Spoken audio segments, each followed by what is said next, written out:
Alright. Hello everyone. Welcome back.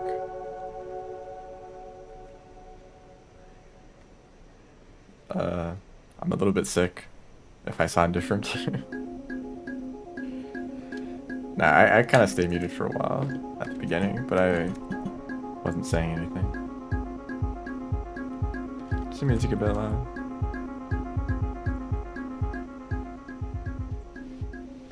Maybe that's fine.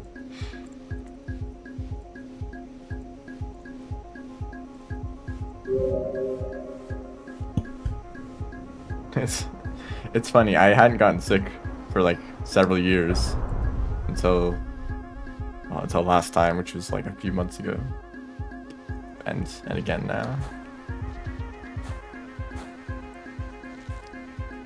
But it's not that bad. I probably won't be talking too much though.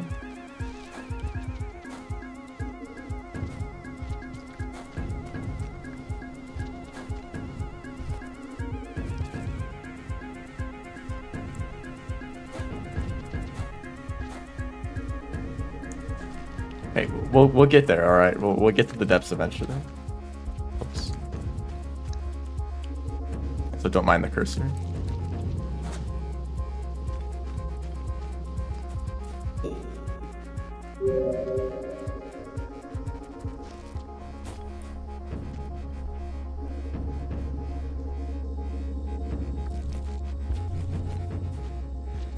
The thing in the top left is from the lap mod. It basically lets me, let's say I want to practice this room for some reason, I can enable it so that I repeat. So when I leave the room, I enter the same one again, and it keeps track of how long it took. Like this room, I don't know how to do this room at all.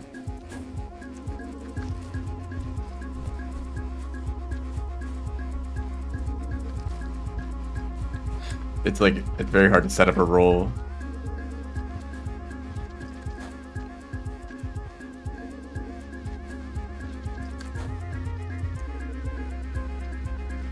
It took 3 months.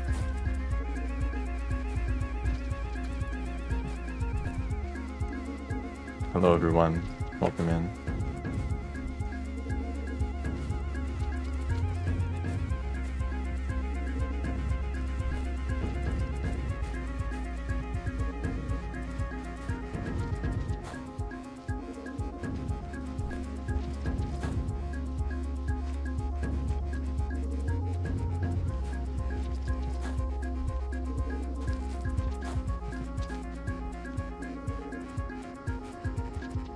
I guess a really late jump like that works.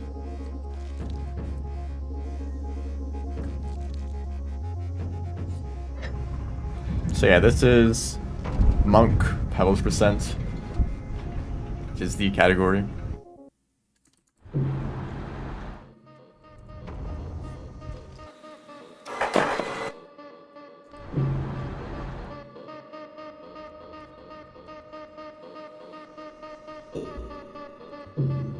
If anyone is interested in trying out speedrunning without that much experience, this is a good one to start with.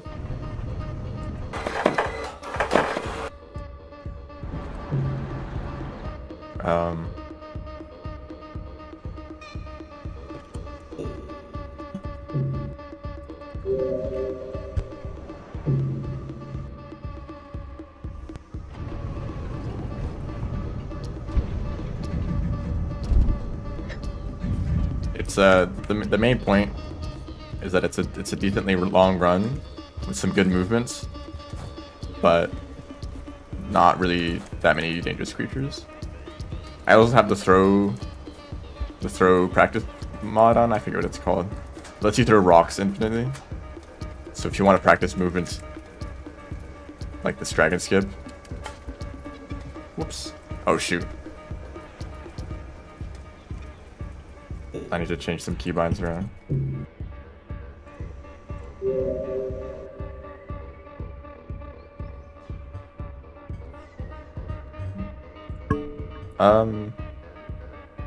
Probably just change this to the button I don't use. Why?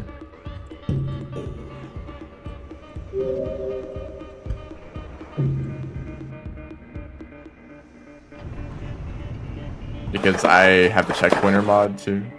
So I use the checkpointer more than the resetting. Well, they're situational. Sometimes you want to practice entering a room.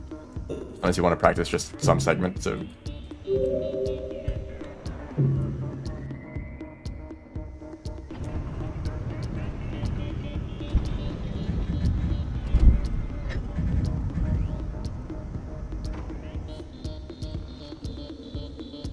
Yeah, the refraction cell is a little broken.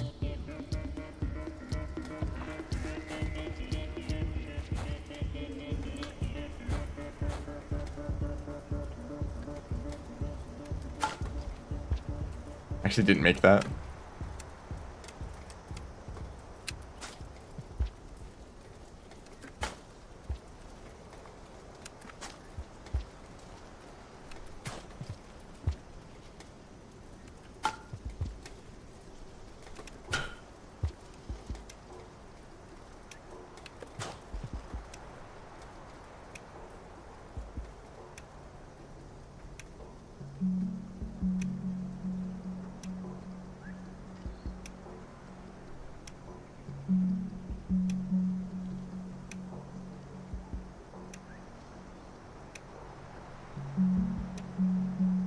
Yeah, I do it like this.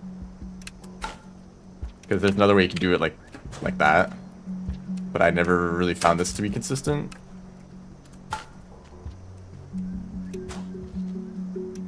Because you have to like time your, well, I guess it's not that bad, but this one is like you get in position and then you just have to do the same inputs every time. But it's still difficult.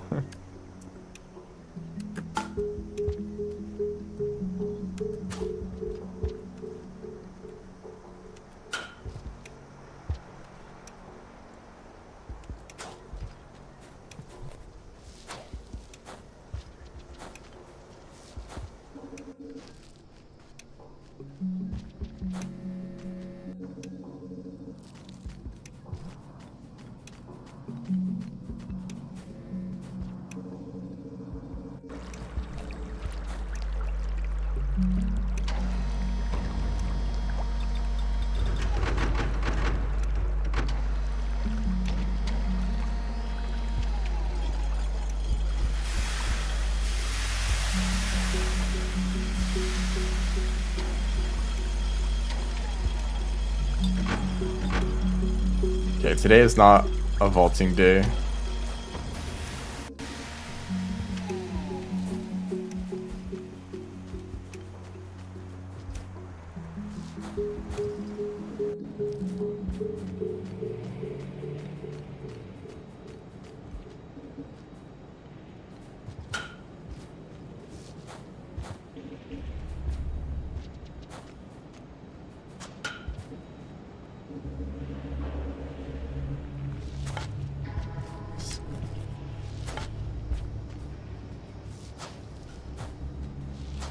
So that's interesting. So like creatures like dropwings, I guess the stun duration for most creatures is longer than I think. And the lizards probably on average have a shorter stun than most creatures. Or I guess like creatures either completely ignore rocks, or they're lizard, or they're... Oh, nice this lag spike. This is whoops. This is a lag spike right here, and I hate it because it's right when I'm about to do the jump off of the pole. And if I do this room again, wow, it's gone. That's crazy.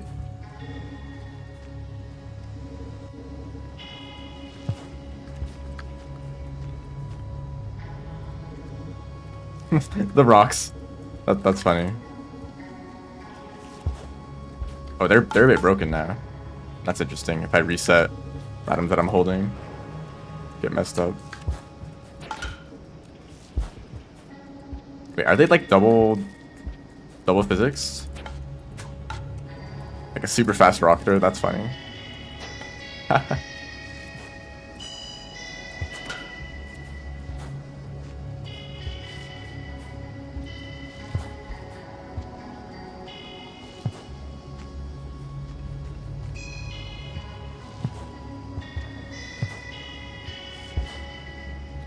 We may never understand corner wall pounces. Or I guess slide wall pounces.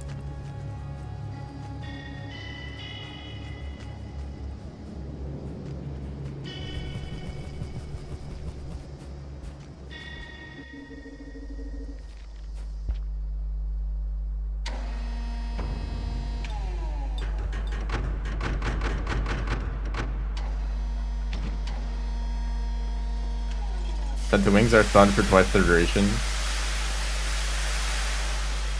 So for like 0.2 seconds instead of 0.1 seconds.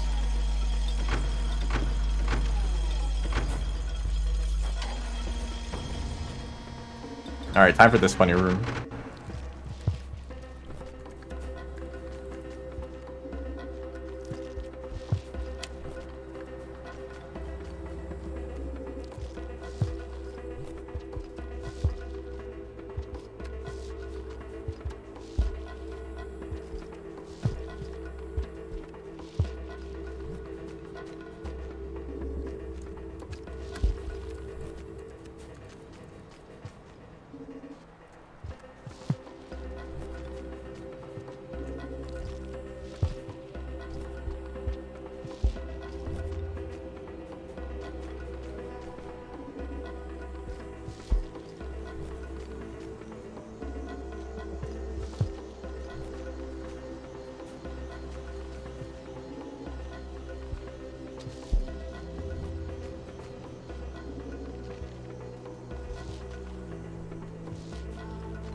This is consistent. Casual launcher story run. Yeah, I don't know what I was doing there. Whoa. That must be frame perfect, getting that max height. I don't know what input is frame perfect, but like maybe the jump. Or maybe it's like pixel perfect or something like that.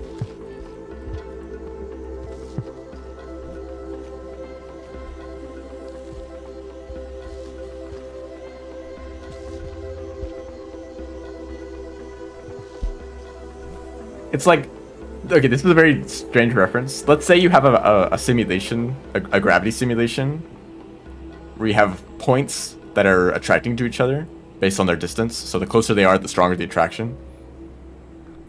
And let's say you're doing a situation where you have 2 points with some small initial velocity, so that they move a little bit, but then they eventually drift close to each other. They tend to do this thing where they get close, and then when they get really close to each other, they kind of like snap around because the attraction gets so strong. They get pulled really hard right when they get closest to each other, and they get set flying in opposite directions. Depending on how the simulation is set up, you might have a situation where on one frame they're kind of far away from each other, but on the next frame they're like, you know, within like a pixel of each other. Like the distances just randomly are super close, so the attraction is extremely high and they just get launched, right? That's what I think of in this. Like, what if your position, like how far you make it into the den, controls how far you get pushed outwards, and maybe depending on your position, like on one frame you're like not that far, and then on the next frame you're like super deep, so you get pushed out really hard. That's, I don't know, maybe that's not how these den boosts actually work, but that's kind of the way that I think about it. Where if you're just in the right position or the right timing, you might just get a huge boost like that.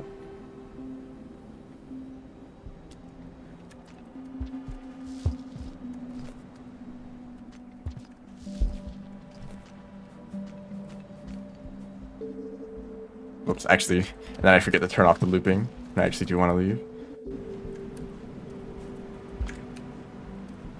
So I'm not a vaulter. Hold up, let me go listen to the reference audio.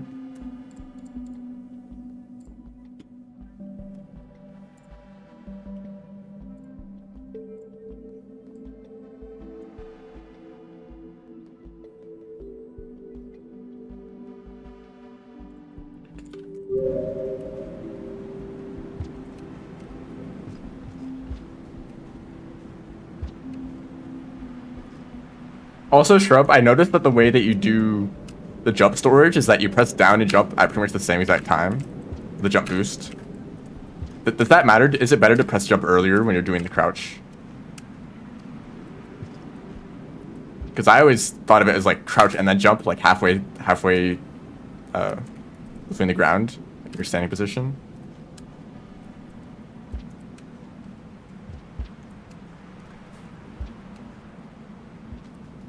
Doesn't change anything? Okay.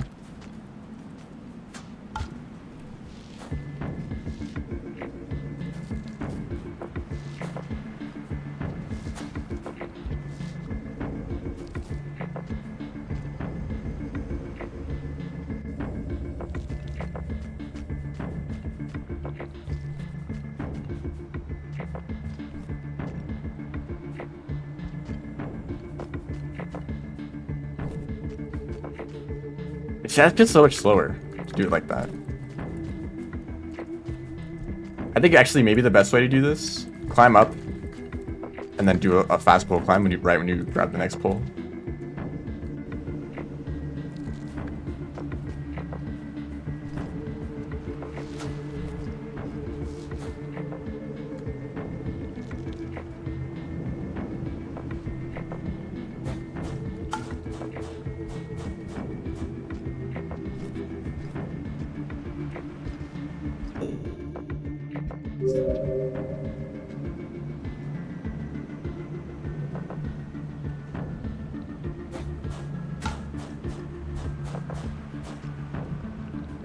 I don't know what's fastest at the end here. Do you want to grab onto the pole earlier? Like, I could grab onto the pole from, or I could grab the pole from this wall bounce, like this. Or I could do the next wall bounce on the other side of the wall. But let me do this.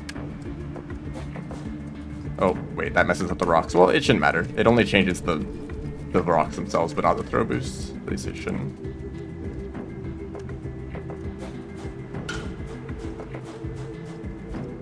Oh, but that one's a little bit inconsistent, it seems.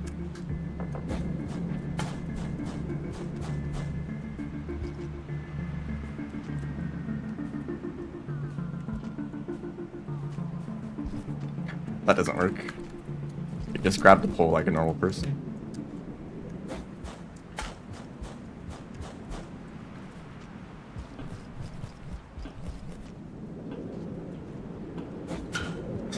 Nope.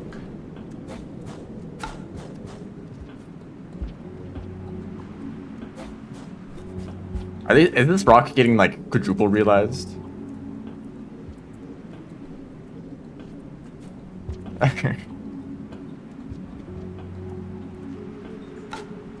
Oh my goodness. So every time I enter the room, it adds more like physics calculations to the rocks. So I'm basically multiplying their speed every time I enter the room.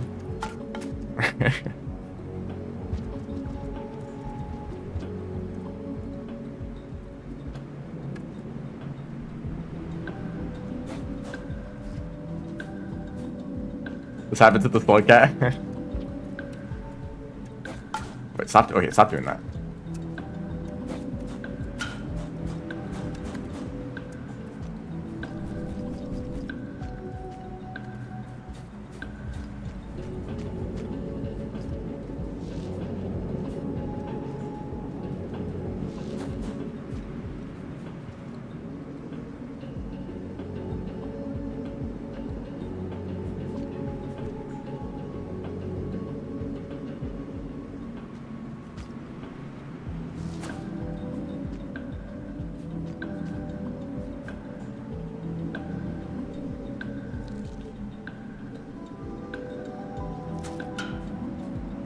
No, I'm bad. Let's set a checkpoint here.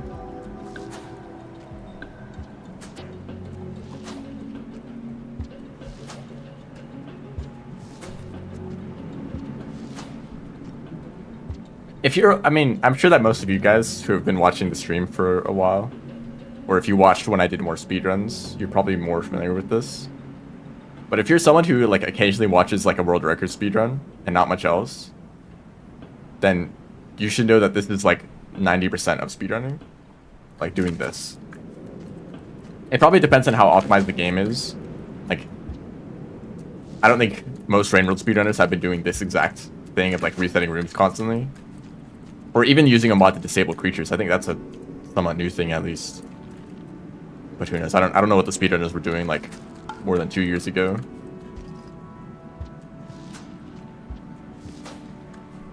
Whoops. But if you have a way to like shorten the segments that you can practice individually, the better you will improve.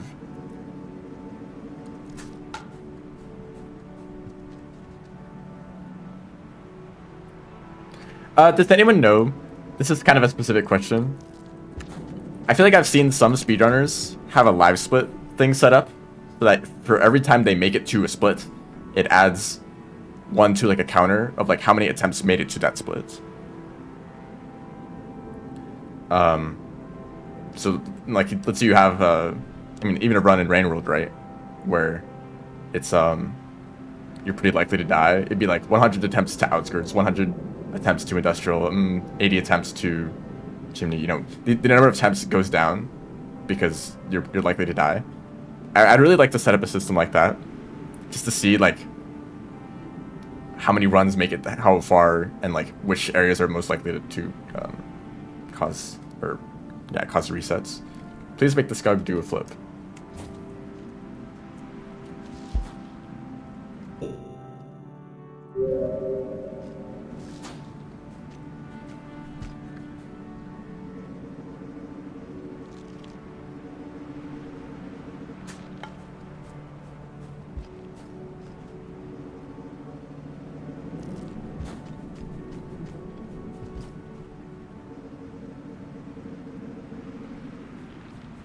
I really like doing this, entering with the boost and then a pull hop, but this is like not consistent. Oops, I didn't mean to set a checkpoint. Like that might happen where you don't get a big enough boost and you don't make it to the pole.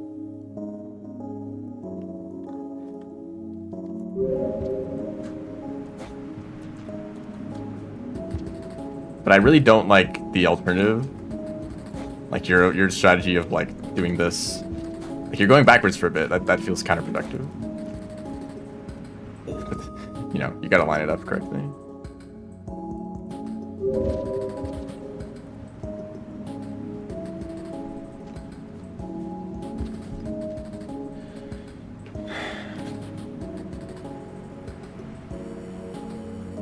That's a very interesting question, and also very relevant to the speedrun that I'm doing right now. Thank you very much.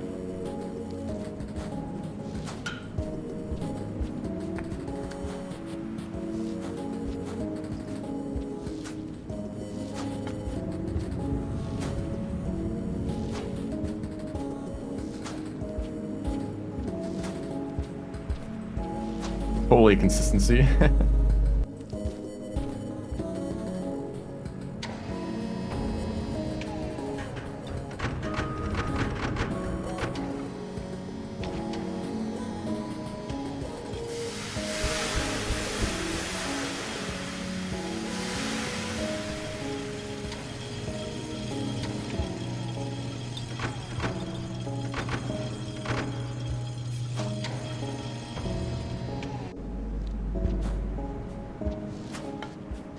Oh, I should do the thing. Is this a fast roll?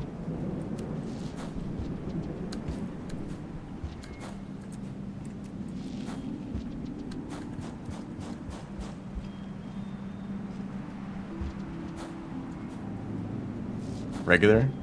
But it worked.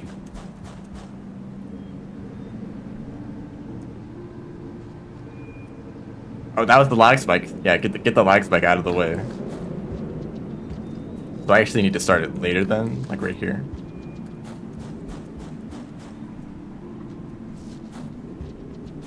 It's raining. No way. Is that a Rain World reference?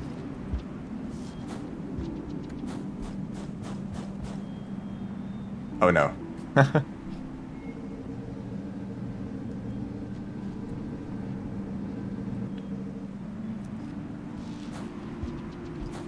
It makes me kind of sad because this yeah, jump right here is significant. I guess you could use an item to start a wall pounce chain.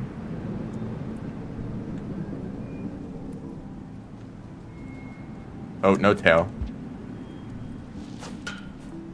Or I could do like something like that, but you know, that relies on getting a slower jump, and that kind of defeats the purpose, doesn't it? Have I ever played Spore? Yes. I played it a lot, actually.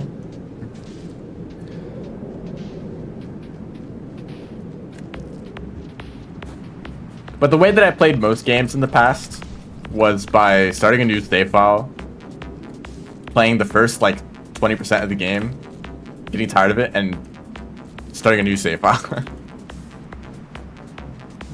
I did that for so many games.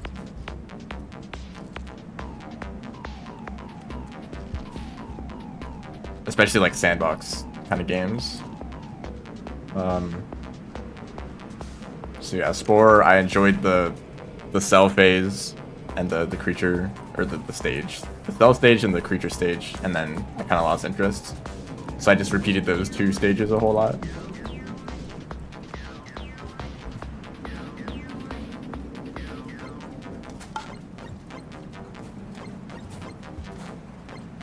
What is the movement for this room? I should have a run opened for reference.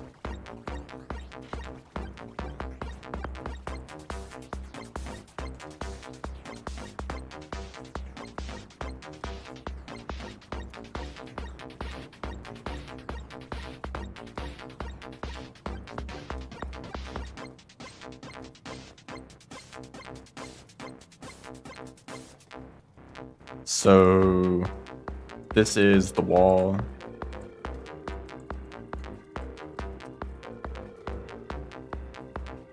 Oh, that slide strategy? Yeah, 'cause this is a little bit spooky. Okay, maybe not that bad.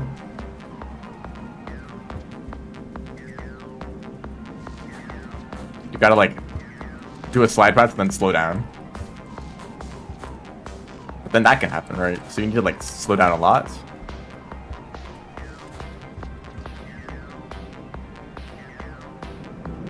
Oh, let me look at that actually. I'm aware that that has started, but I have not actually seen any of the games. I know that shoot, what is it called? Clean Fall? Yeah, Clean Fall was the one that I played because its demo came out a little bit early.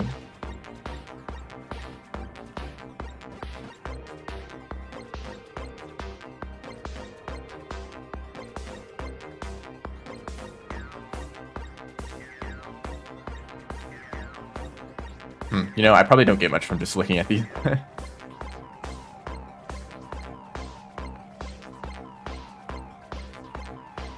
I haven't seen any of these, but I guess that's the point, isn't it?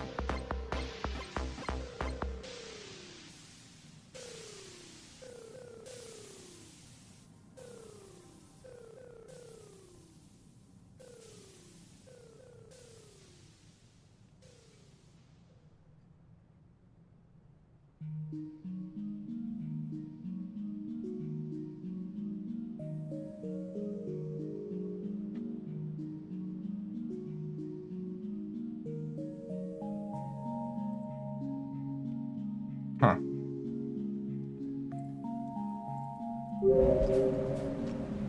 Sure was a bunch of indie games.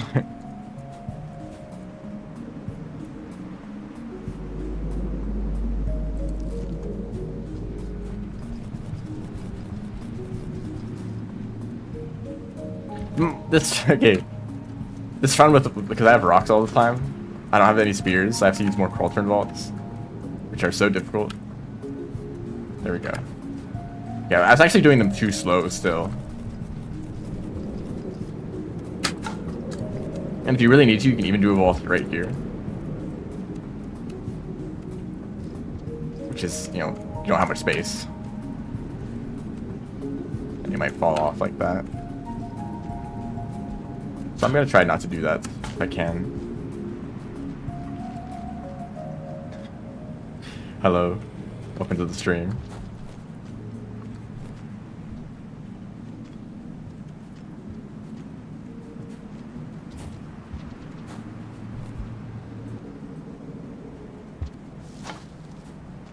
Yeah, Clean Fall is the only one that was on my wish list. Out of that, out of the ones that I saw.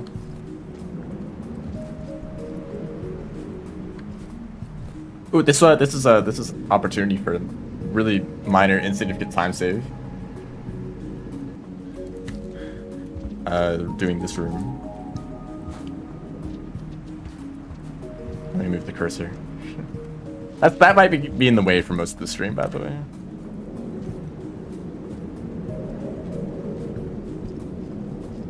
There we go.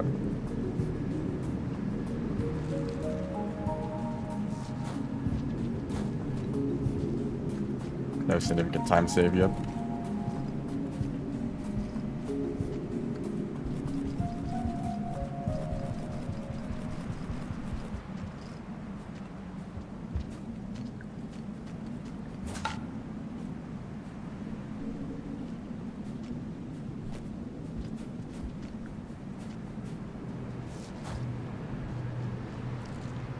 So I want to share a discovery that I made.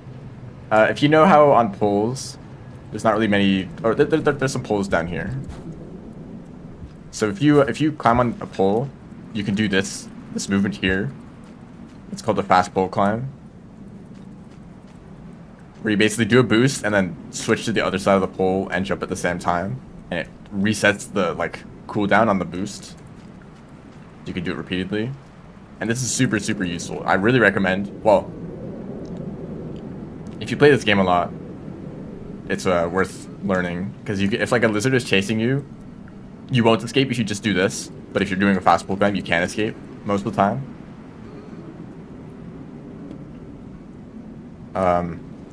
But there's not a similar thing for pipes, right? If you're going through a tunnel, as I say this is a pipe, and then those are tunnels, but I don't know if there's a consensus on what those are called. Some people call these shortcuts. If you're climbing through a tunnel, there's not much movement you can do to go faster, but if you do some weird like this, basically if you press down and then some direction, like the side, and jump, you start floating upwards for some reason. I think maybe it's trying to turn around, but the physics make you move upwards for some reason. I was thinking I could do this to cancel the boost, right? Kind of like this. You can even see what's happening. I think it ends up not being any faster. Even if you do the game.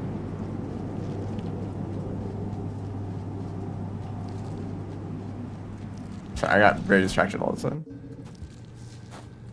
It's not worth really doing that tech.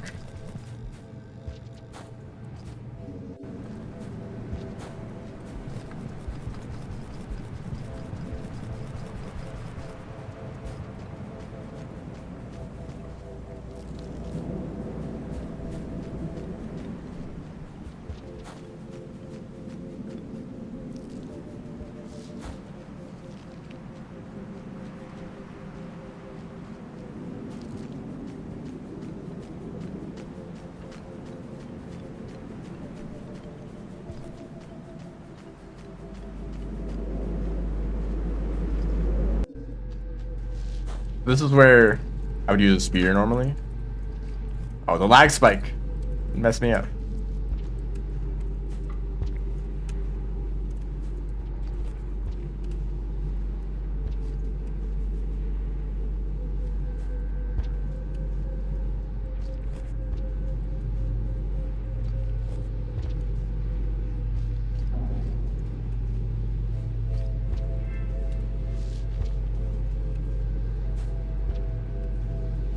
Okay, I suddenly suck at this.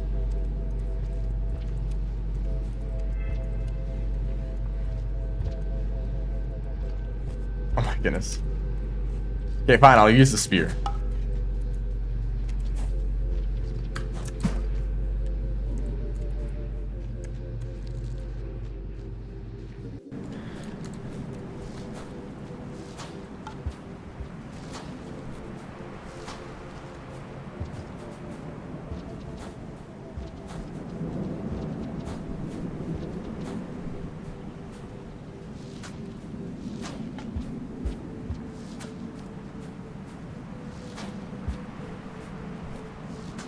No, I'm bad all of a sudden.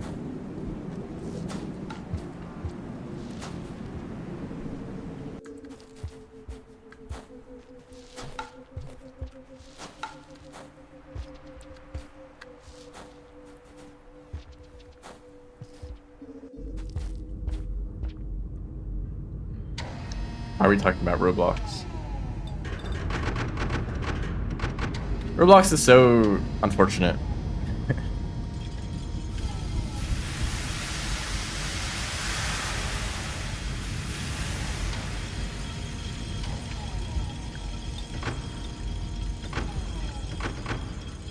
It's like all the popular games are just like ways to get kids to spend money or get addicted to gambling. Okay, I guess get them prepared early, right? For all the like, are loot boxes a thing still? I know there's like a whole thing of like trying to get rid of them, right? I don't know if that has had any impact. I know battle passes are like the big thing, right?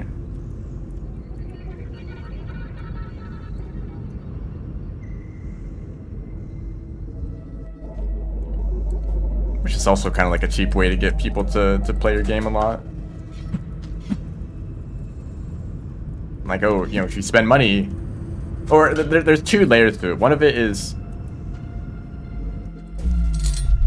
spend money to unlock the battle pass, and then you feel compelled to play the game because you already spent money on it, right?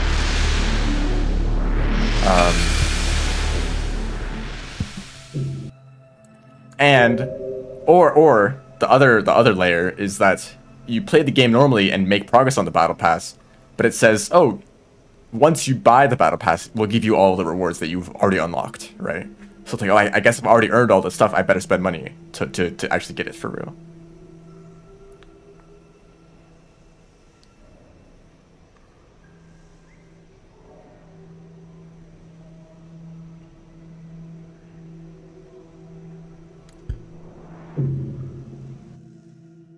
I don't know what the general perception of battle passes are, but I mean, they're kind of attached to like the live service games, or like free to play games that you have this, or that you're encouraged to spend a lot of money on, anyways. Let me have a look at that.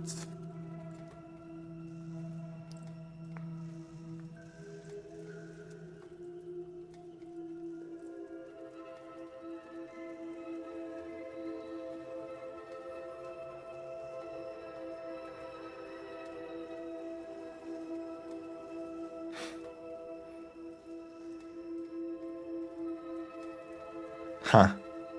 Are this the same developers? Yeah. Okay, that's kind of funny.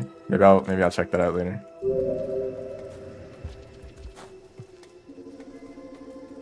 Oh, wait, I'm going the wrong direction. I looked away for a bit and I forgot which way I was going. Let me get a rock again.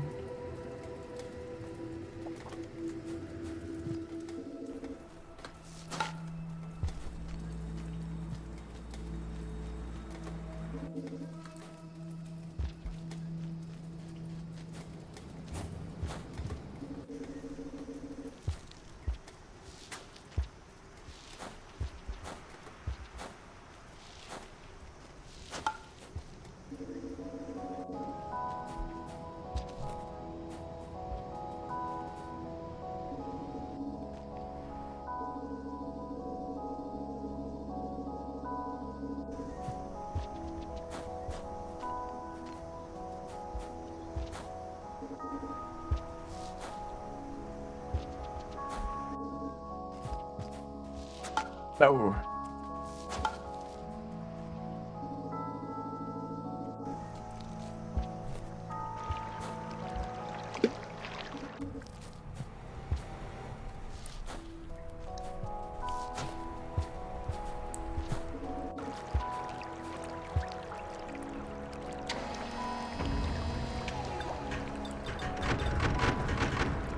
So I think drainage system will be pretty quick. But when I make it down to the depths, that's where I need to spend the most time practicing.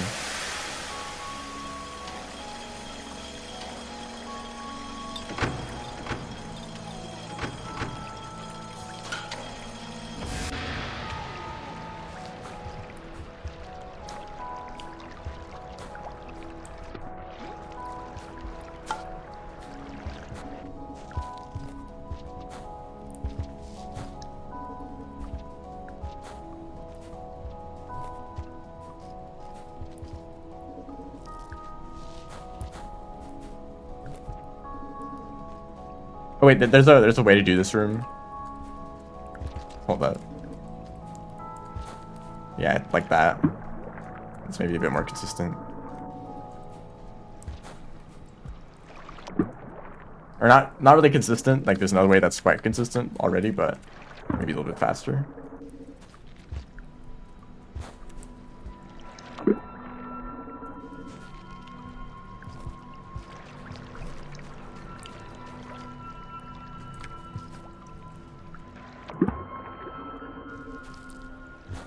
Actually getting the boost out of that room is like not good. You don't want the boost there. Or going into this pipe backwards. That also sucks.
Oh.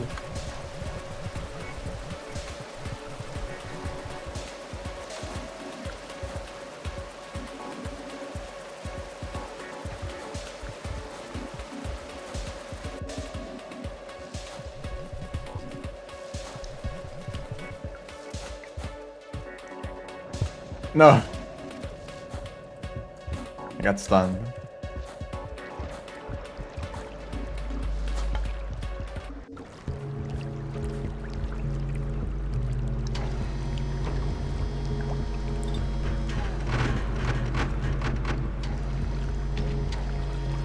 Man, poor crabs.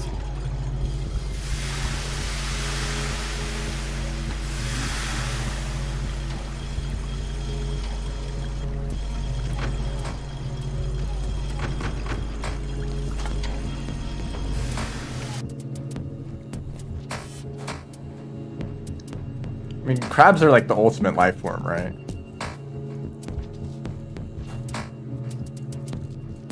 Scientifically proven, they are optimal. They are the meta. What are the meta animals right now?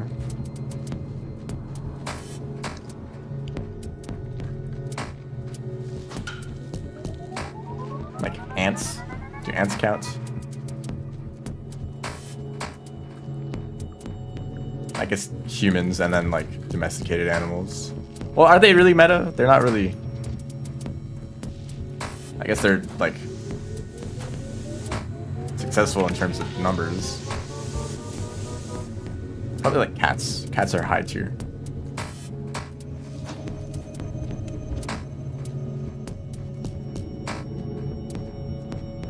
Crab shaped.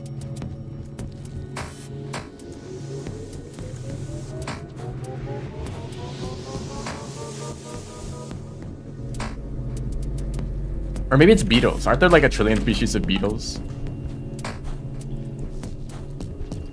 Okay, well, here we are at the depths. Maybe I turn on the looping and I just do this room a ton.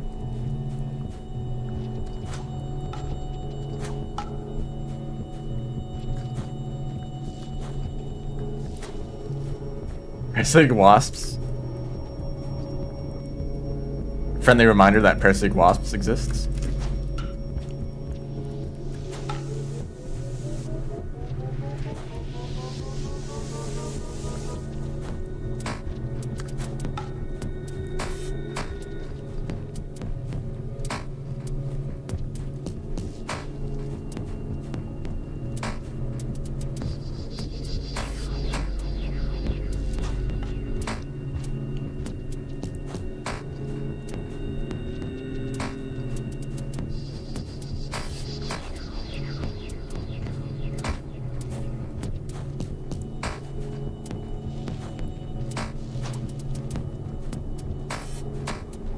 So basically beetles are old and successful enough to basically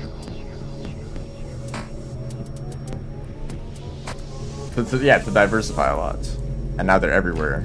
And there's a ton of species, but maybe they're not like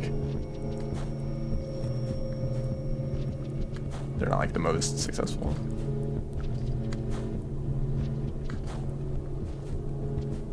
And maybe you could say like some of the species are so disconnected that they aren't even, or some of them are so disconnected they aren't even considered like the same. Like they're probably more distinct types of beetles compared to like other species. I don't know.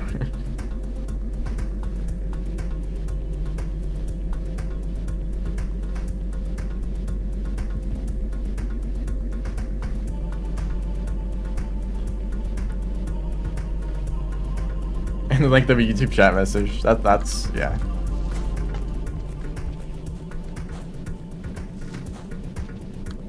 Man, these roll interruptions really are annoying.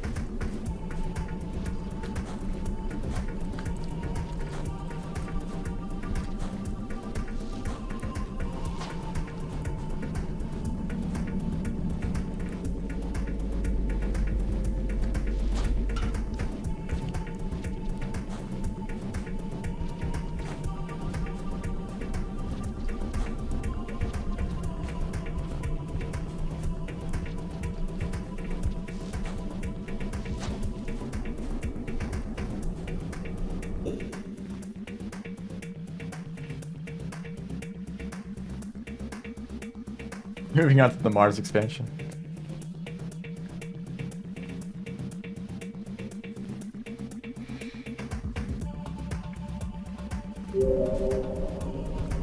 No, aren't there just a ton of there's a ton of species of wasp because each species is very specialized on targeting a single other species or something more specific than that. So each one isn't really that distinct other than the fact that they have a different target. And maybe they've adapted somewhat to that specific target.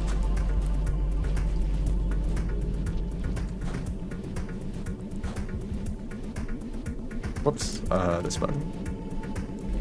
The camera gets messed up a little bit.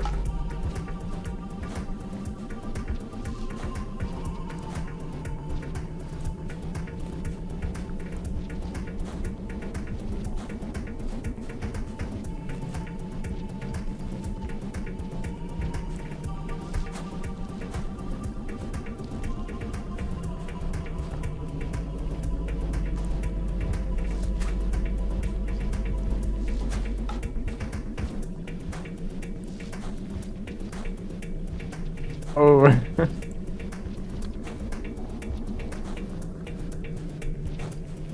Not the rejection.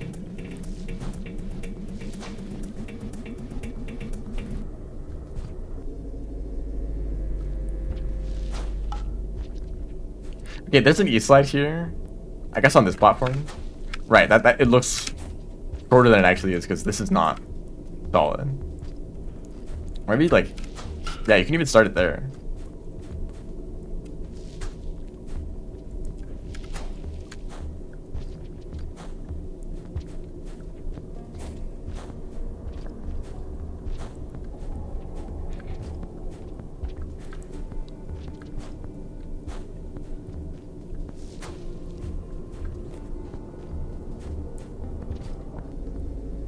I mean, if you show up to the stream regularly, you're gonna see the same people.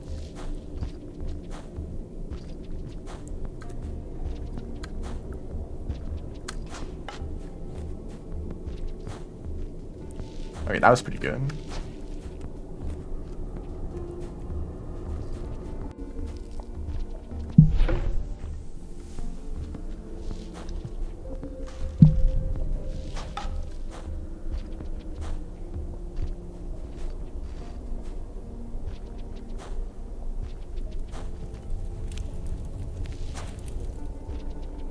I finally did that correctly. Goodness.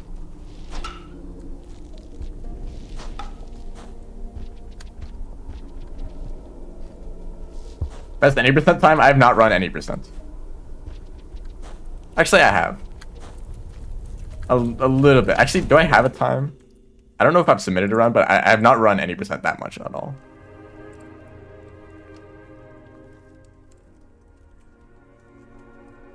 I've done, okay, I've done one any percent survivor run of 14 minutes and 10 seconds.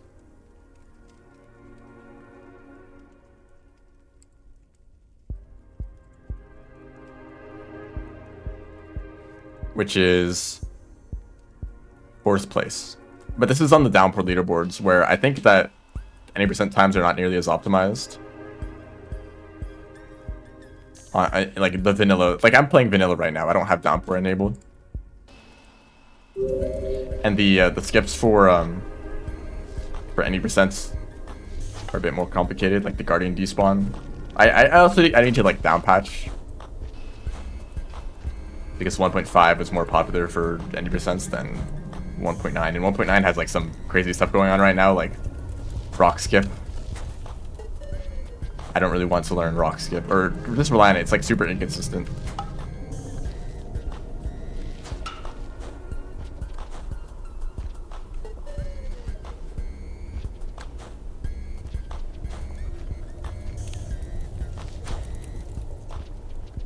From outskirts to garbage waste. Well, have you tried taking the any percent routes? You can see how far you can make it there. Especially if you know, actually know where to go, you know?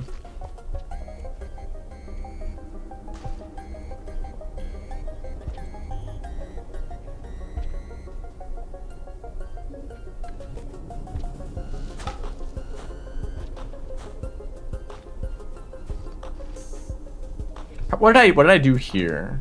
That was like, well, let me just set a choke point right here.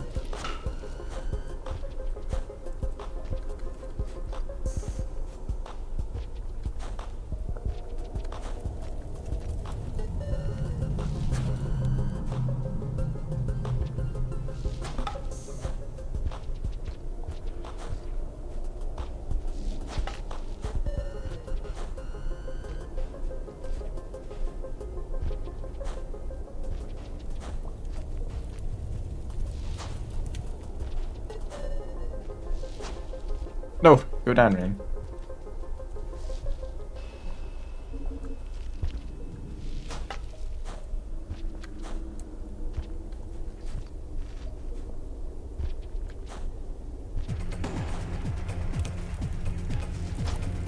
Yeah, there's like debate about this whole timeline thing. The ancients are supposedly much older, such that the ones who created the iterators are like a very different group of people. So like the ancients did not create the iterators. The ancients created like the temples and such, and then eventually over a long period of time they you know, they became a new type of group that eventually constructed the iterators.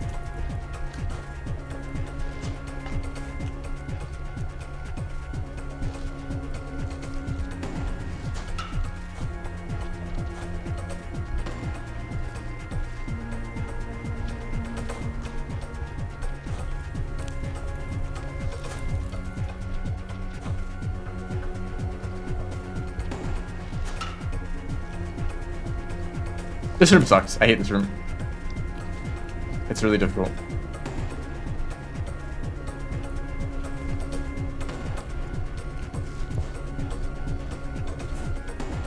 There's a backflip here that's like impossible, but it's really good if you can hit it. Like that. But I still mess it up. Like the chance of actually getting the correct rolls on top of these platforms.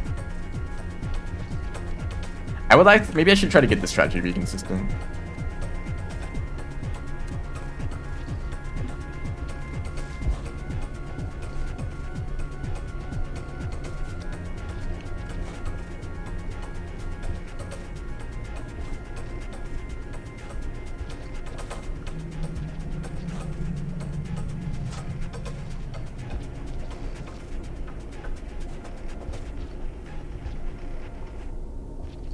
Actually seems like a shorter jump is better here.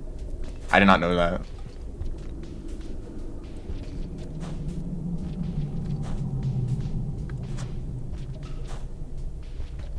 So I like the music that's playing, but also the like creepy depths ambience.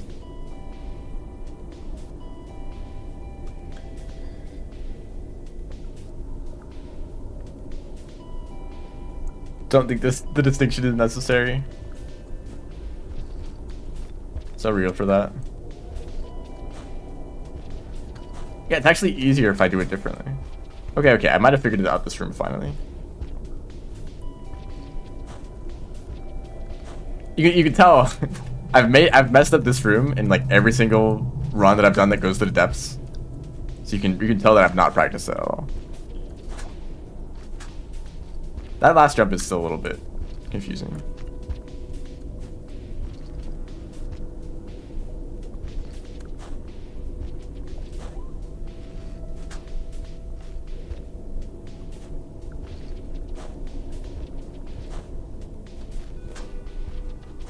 There we go.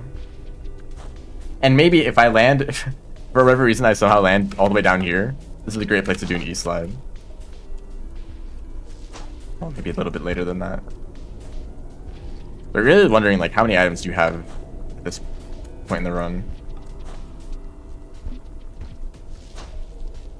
And I missed going down. Bad handwriting? Like everyone nowadays?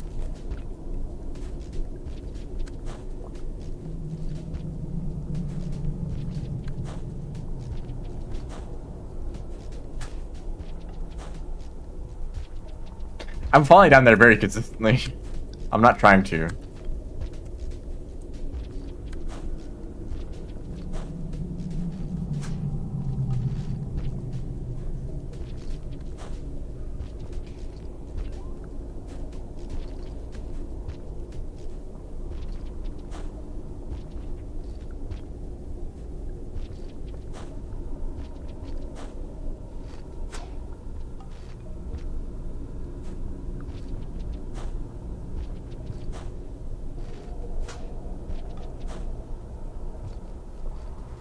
I'm gonna watch the run for this.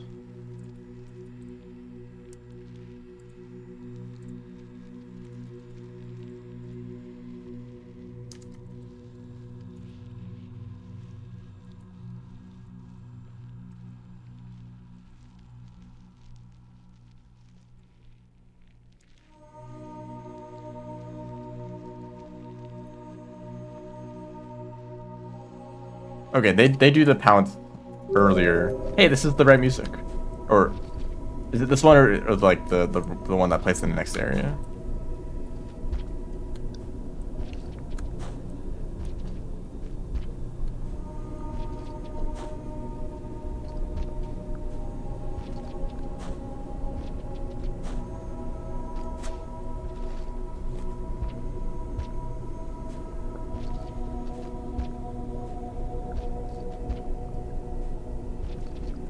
My goodness.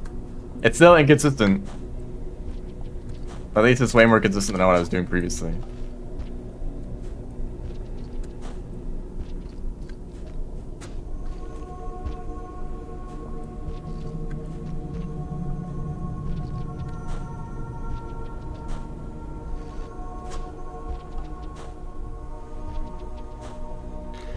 I don't even know the last time I've written down something.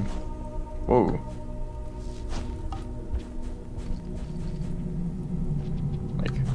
on paper.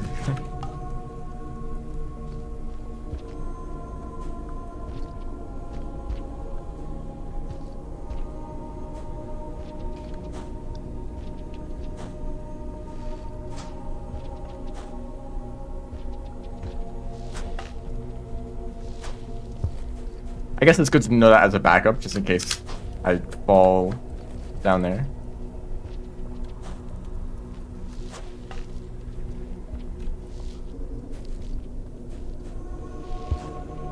It's funny. Oh, right. I'm looping through this room. It's funny. Some skills are just things that you never think of practicing.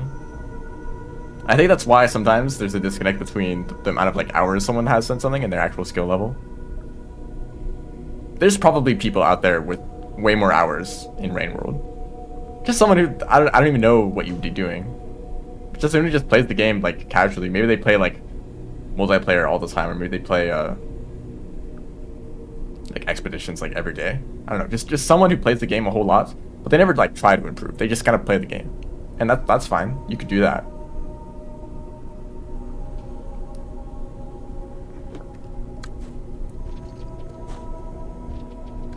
And there's players out there with like less play time who can be better at the game.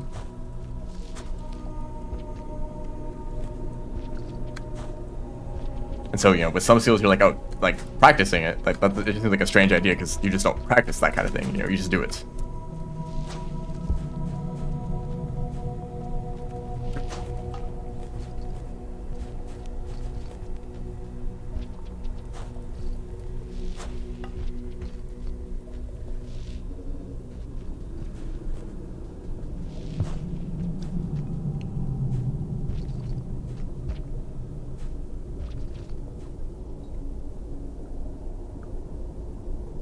Honestly, it's less the writing down that's important for memorization, and more, what am I doing? And more just thinking about something again fully. If you let's say you read something, right, and it's something that you want to learn and like remember for a long time, you could read it and then let's say you have a conversation about that thing. I feel like that conversation with someone else about the thing that you read is probably just as impactful, maybe more impactful than writing it down, but it's way better than doing nothing. Right? If you read something and then go play a video game and completely forget about what you read, you're probably gonna not remember it that well.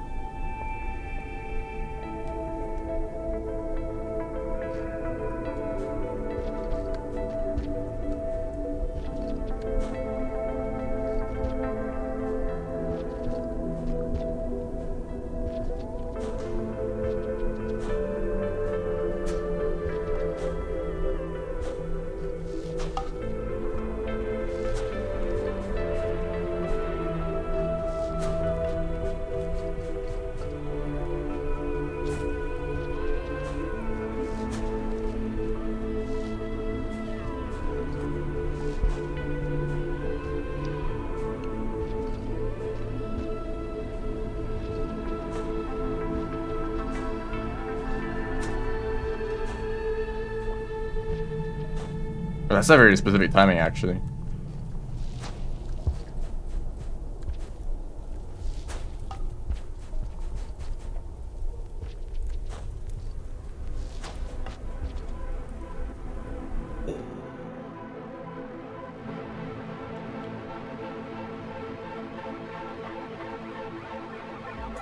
Yeah, I feel like that kind of thing is kind of pointless.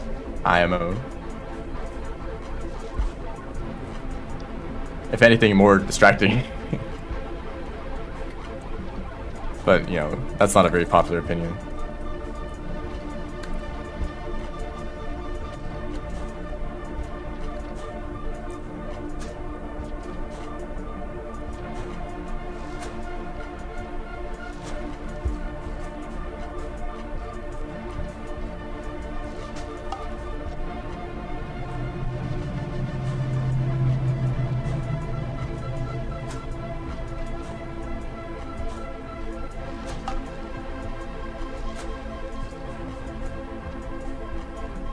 I guess it's only like somewhat recently in history that there's been like such good records of basically everything.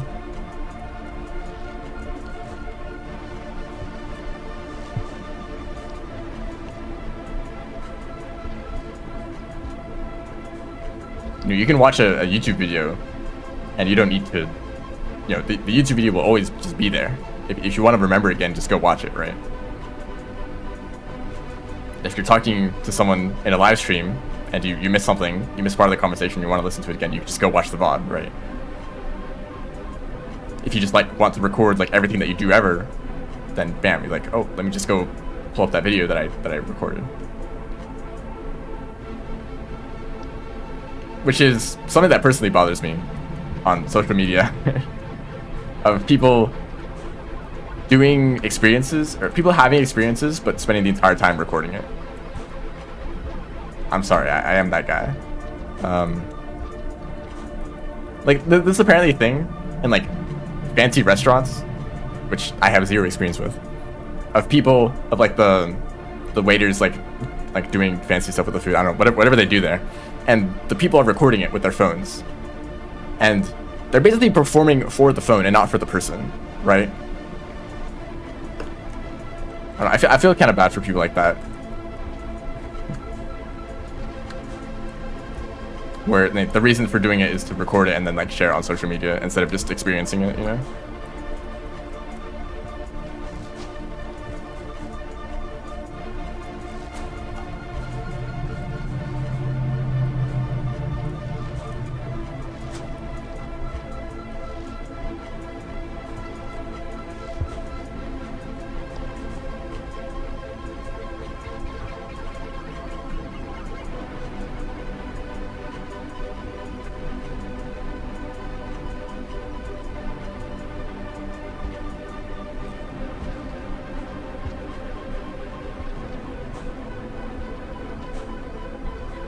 Also, that reminds me of something that's relevant to speedrunning.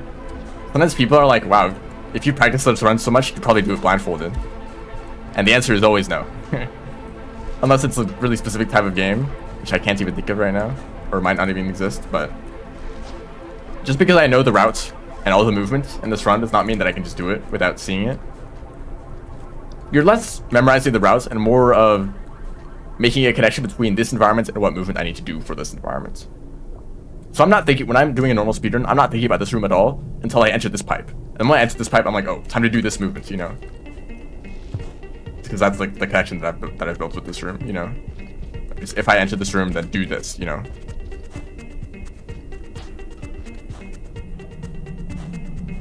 And if you're doing a blindfolded run, then you're doing a similar thing, but with different cues, right? You can't use visuals. You need to, and of course you can't use your own position as a cue, which is probably the biggest thing with blindfolded runs.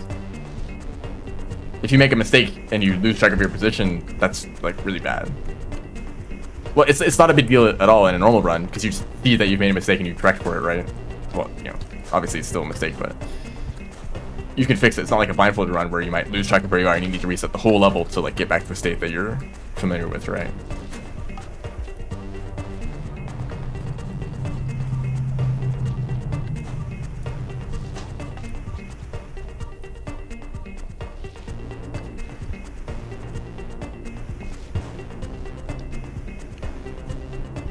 It's funny how many misconceptions there are about speedrunning. I feel like they're like kind of old, or maybe like mostly from people who are like, completely outside of the speedrunning community, or even like video games at all.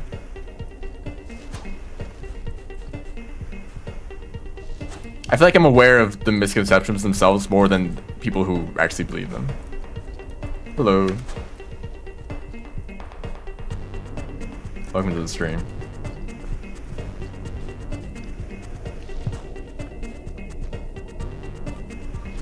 I'm doing this wrong. I like practice this room and I'm still doing it wrong.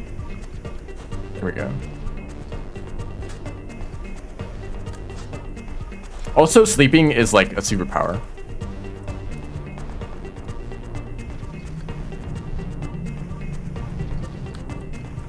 I think it's something like if you practice a skill some number of hours before you sleep, you learn it better. I don't know how true that is, or like it probably depends on the person too. But it is very much a real thing to improve a skill after sleeping. Honestly, you might even say that you're not even improving at all until you sleep. I mean, obviously there are improvements. Like, obviously, it's not like you can't beat a game until you sleep. You know, you're gonna improve while you're playing it, but you're probably gonna improve a lot more from sleeping. Especially things like muscle memory. Like when I was playing Nine Souls, I fumbled around with the control. Actually, I kind of was bad at the controls the entire time I played the game. But it was definitely the worst on like the first 2 streams, and then after that, I kind of got into the flow of things.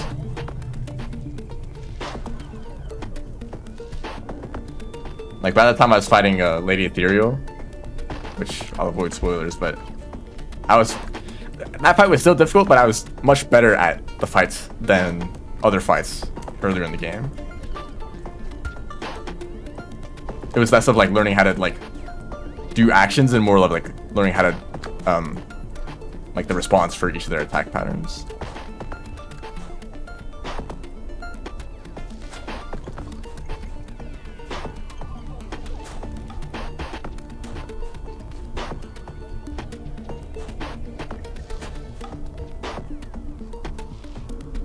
Okay, I think I'm done with this room.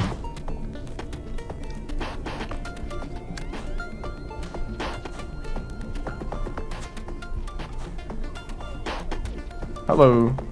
Welcome to the stream.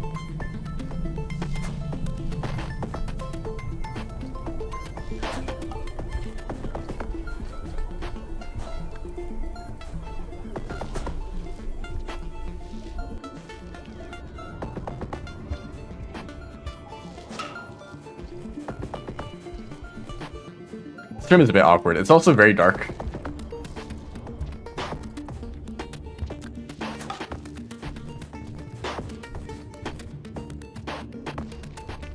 Okay, so a boost out of that pipe is actually very good.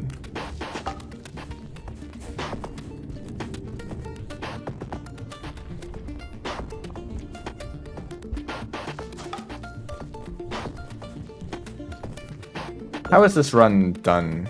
Or how is this room done in other runs?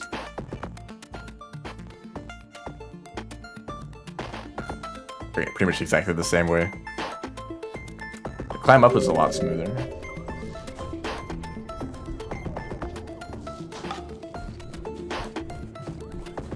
Maybe I should do the jumps earlier?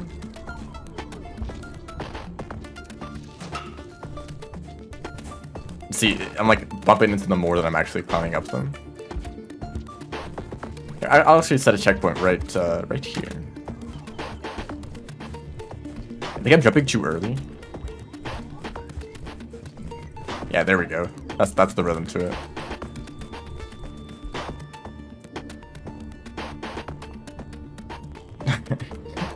Thank you.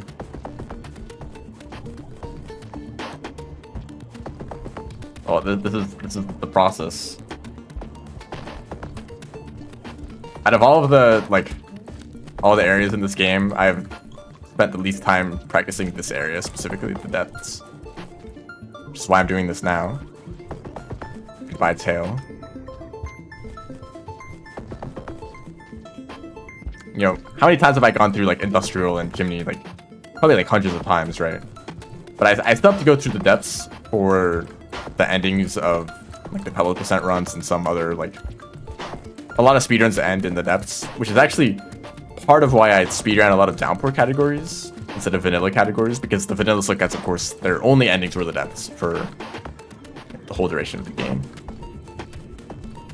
And then downpour released and had a bunch of new endings, you know, even for Survivor and Monk. Not Hunter though.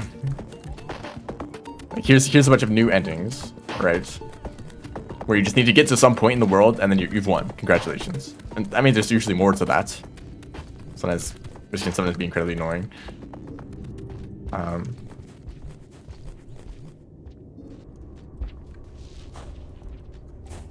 Whoops, that was turn storage. And I've already forgotten how to do it.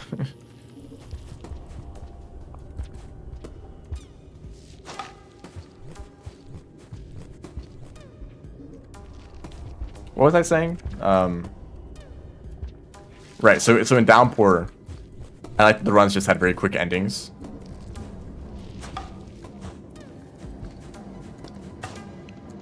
But I really didn't like going through the depths. It's really annoying. this part of the depths isn't that bad. What's really bad is the second half of the depths where time gets slowed down.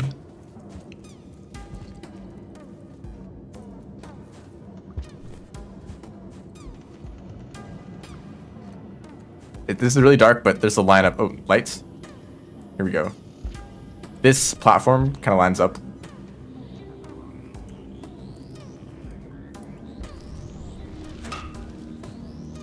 So you have to see that in the dark somehow, but like, it feels like I'm lined up right now, but I actually wasn't.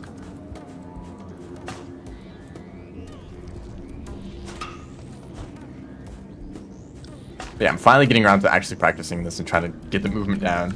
And especially in the second half, I'm gonna have to practice like doing a slide, because since time is slowed down, you need to learn new timings on your movement tech. That's probably the hardest part of it. And the fact that the terrain is like really uneven and like kind of awkward for doing anything. I think this room is simple enough.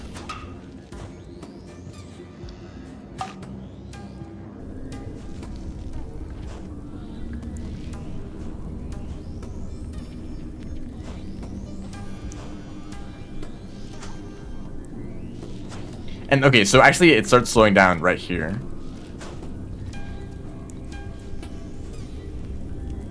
It's hard to see where you need to go. Nope, I didn't want to do that.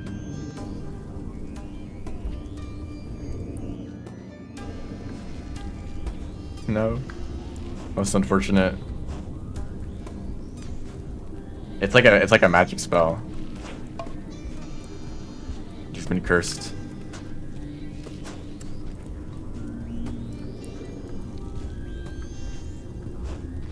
Heck. Wait, can you just do like roll pounces on a regular jump? Yes, you can. That's really funny. It's like rivulet. Like this is rivulet tech right here.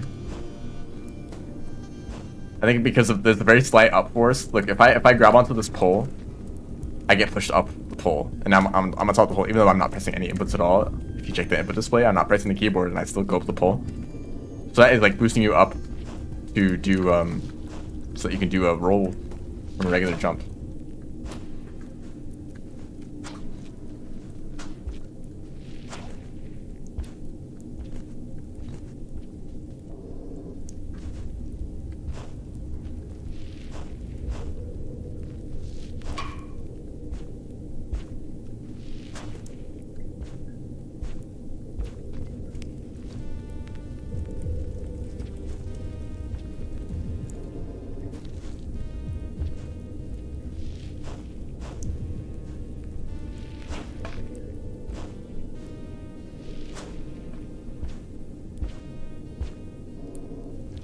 You gotta split up your movement into different like actions. Like do a down input and then a jump input, and you know, you're not just doing it all in one motion. You have to like take it in steps.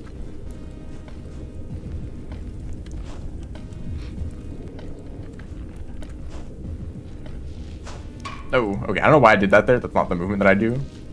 Just do a slide pounce.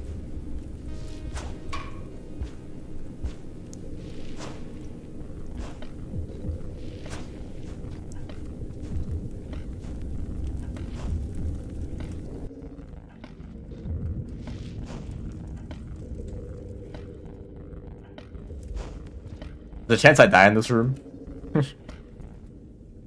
I really need to know. I really need to know the inputs for entering this room.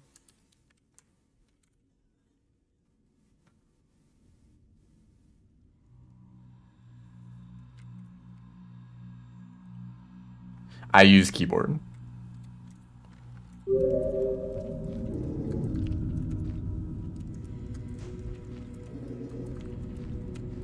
Okay, that seems to work.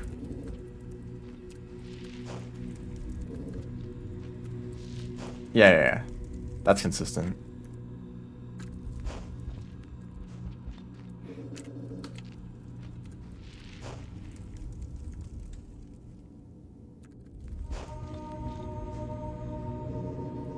I'm a little bit stubborn, and I pretty much use keyboard for every game that I play. That was bad. That's too far to the right. it does bother me a little bit when games, like, when you start playing a game, it's like, recommended that you use a controller for this game. Like, okay, time to ignore that, because I'm just going to play with the keyboard anyway. And it also bothers me when people take recommendations, even though that they're not familiar with it. Like, I know someone who played Outer Wilds. If you don't know anything about Outer Wilds, go play it right now.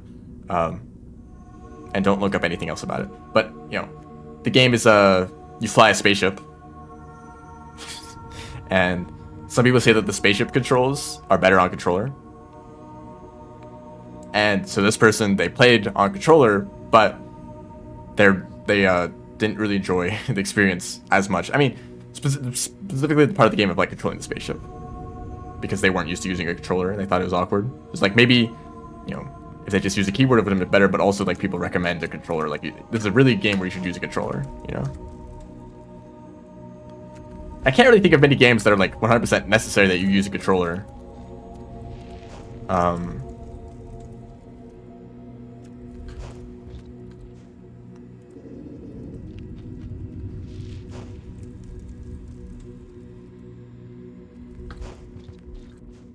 No, not really. Some people say platformers are way better on controller, or like Dark Souls. Apparently, like playing Dark Souls on keyboard is like a curse. It's like very much wrong. But I know people who play on a keyboard and they have a totally fine experience with the game.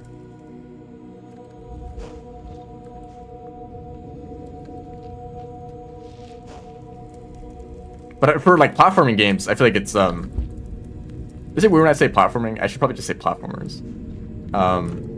For platformers, I feel like it's actually the opposite. Like, it sounds like keyboard is just the better experience because you have much more control over your movements when you have, you know, independent movement keys.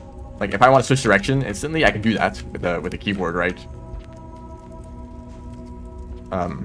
So if it's like a precision platformer, you can have very fine control over your horizontal movements. But with the controller, you have to like move it side to side completely if you want to change direction, but also moving it up and down, right? So if you want to press like you know, diagonally up and to the right, or diagonally down, and if you want to move diagonally for a controller, there's like in between diagonals, which I guess you want more control, but sometimes for me it's like, I don't know. I guess I'm just not used to using a controller, so I'm not very good at hitting a precise angle.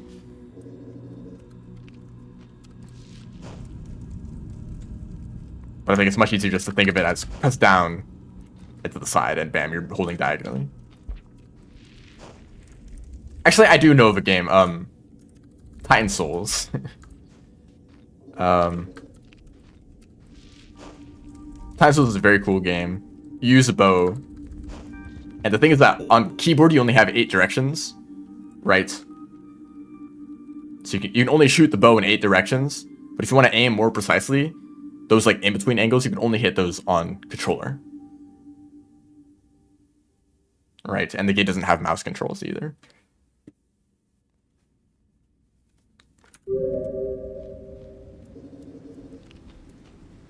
And balancing it the other way would probably also feel awkward for people who use controllers, where it's like the directions would be limited to those 8 directions, even though they have more options on a controller, on the analog stick.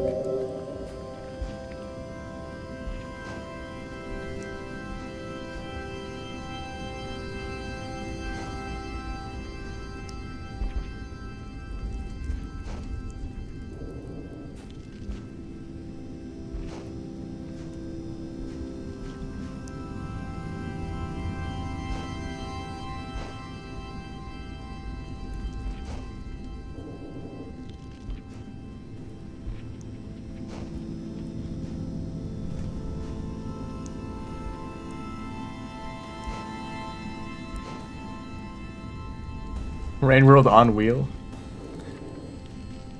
Honestly, I've considered doing that stream again where I randomize my controls and I try to beat the game. Maybe I'll do like Reveal It or something. Reveal It or Saints would be funny. That was a fun stream.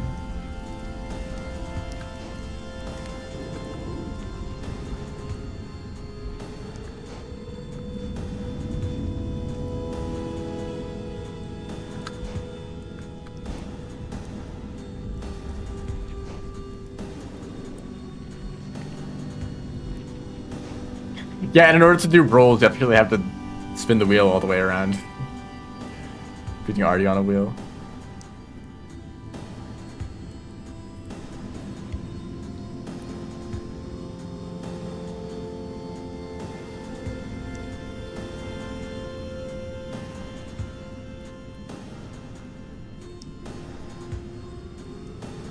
I have this kind of a strange control scheme on controllers where I usually bind one of the triggers to jump.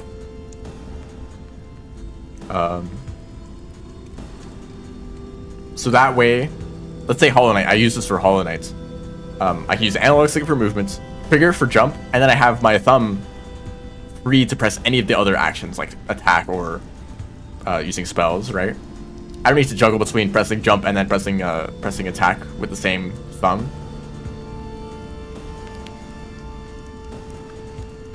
So if I do play it with a controller, that's usually what I do. I did that for...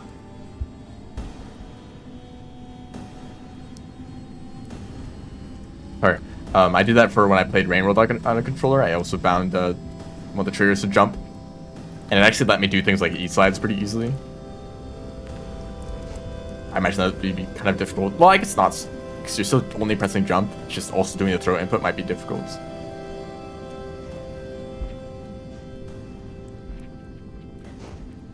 And really, if you ever hear someone's control scheme, you think it's strange, know that, you know, every control scheme is kind of arbitrary. Like the layout of the keyboard, for example. People can switch the layout and learn something else completely. And the way that it's set up, like, normally, like, kind of the default keyboard layout, that's, like, also kind of completely arbitrary. It could have been anything else, and people still would have learned it. There's probably, you know, some objective qualities, like how close together common keys are, if you're typing, for example.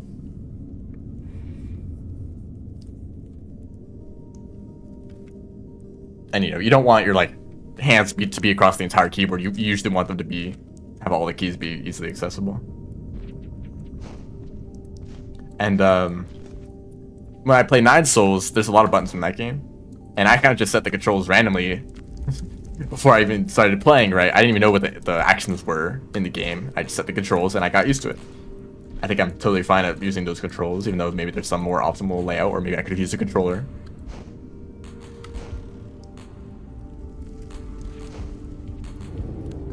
I also did a thing, I'm sorry if I've already talked about this too much. I do this thing in top-down games, where you can move in all directions. In those games, I switch up my controls. So let's say I use WASD for movement. I'll switch W and D. I'll switch those keys around, and I'll switch A and S. So if I want to move up, I have to press D. If I want to move to the left, I have to press S. Is that correct? Yes. So it feels very strange, and it was very strange to get used to, but I've used that control scheme for so long, it feels natural at this point. Even though it is actually probably objectively bad, because if you want to move in some combinations of directions, you have to, like, I have to twist my fingers in weird ways if I want to press other keys. So, you know, it can be a little bit annoying, but, you know, I've gotten used to it, and that's just the natural way that I play those games nowadays. Or those types of games. I think it's really funny.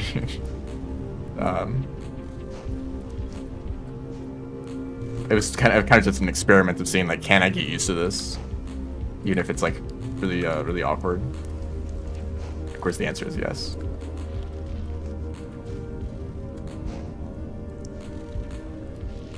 So that's what I did with Rain World, right? I randomized the controls. I literally used a wheel with a bunch of letters on it.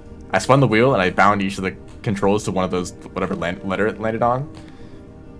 And I had to have my hands, like, all over the keyboard in a weird way, but I still beat the game, I think.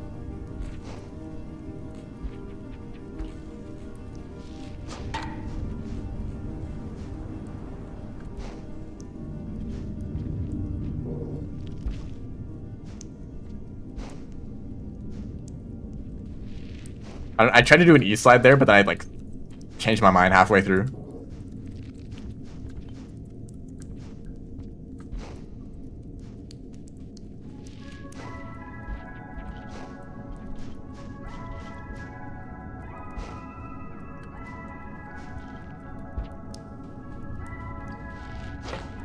That's where I want to do knee slide. All good turns. That's, I think, the most reasonable explanation for not wanting to use keyboard. I know that there's a lot of people who used to play on keyboard, but they switched just because of hand pain related reasons. There's ways that I've needed to adjust the way that I play Rain World to avoid hand pain, like doing fast bowl climbs. I can do fast bowl climbs faster than I normally do them, but it just kind of hurts to go at that pace, so I don't. And I don't think there's a significant gain in speed from doing the inputs faster.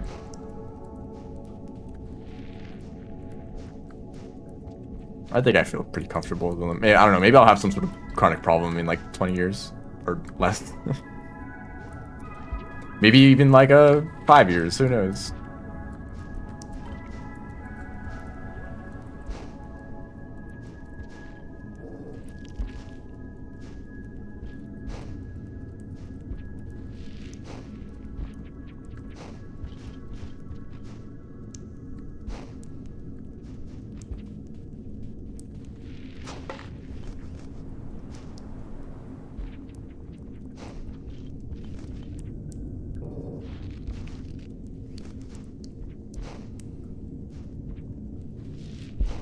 I did that too late.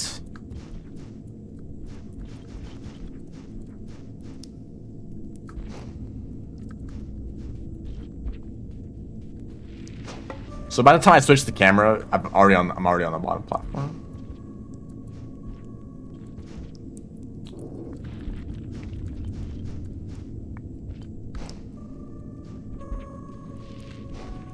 Too late again there.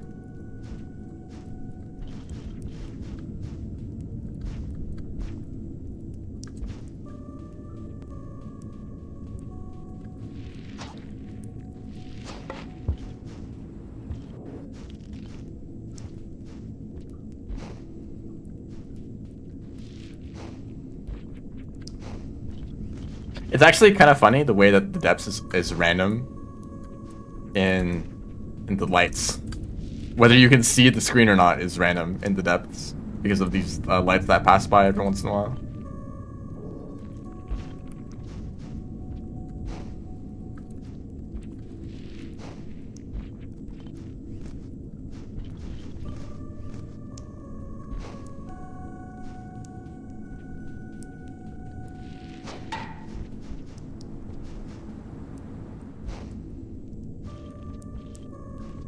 You know, I'll probably care about that more later. Past the point that I'm trying to like go for world records and stuff like that.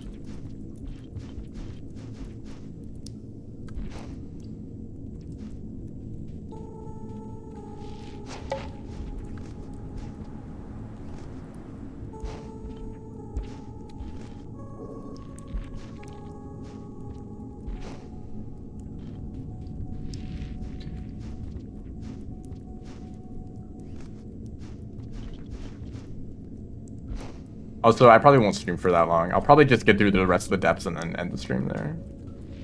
I was gonna stream Cogmine today, but because I'm getting sick, I didn't want to strain my voice too much, and so I thought I'd be talking less during a speedrun. I guess maybe that's not true.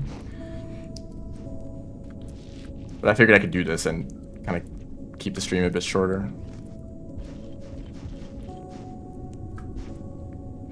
I did try using keyboard mode a little bit. There were a few things that I was confused on how they would work, but like equipping and like switching around items in your inventory, but also like if an enemy shows up and you want to like check what items they have, like how would you do that? But there's like a cursor that you can use, and there's also a way to like start an attack and like target enemies and such. So I don't think there's anything huge that I'm missing if I use keyboard mode, and that is like the recommended way to play the game, right? To eventually get used to using all the hotkeys.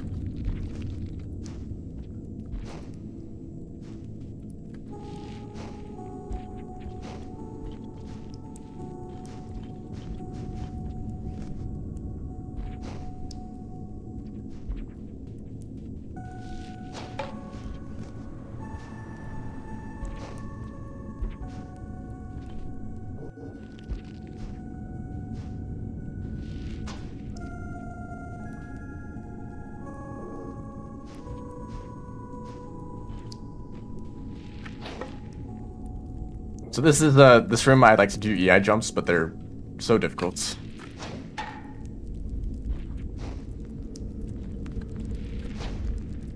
But you can see the kind of distance you get in this room.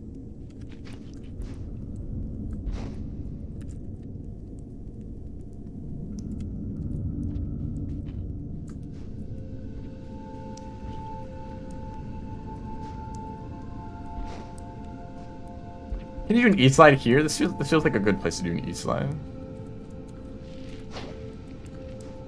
I guess you can't really keep your speed.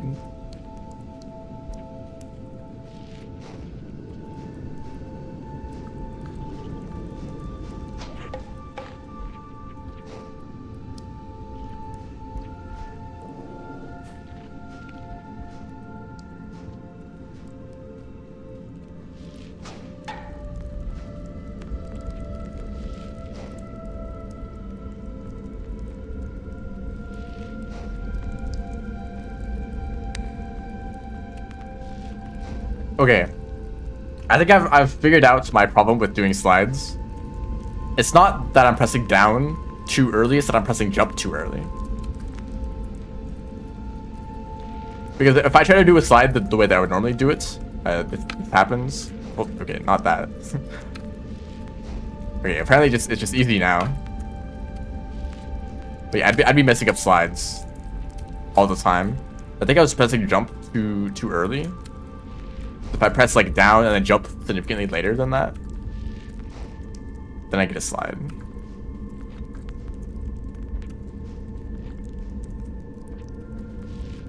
And also I think maybe I need to be holding down.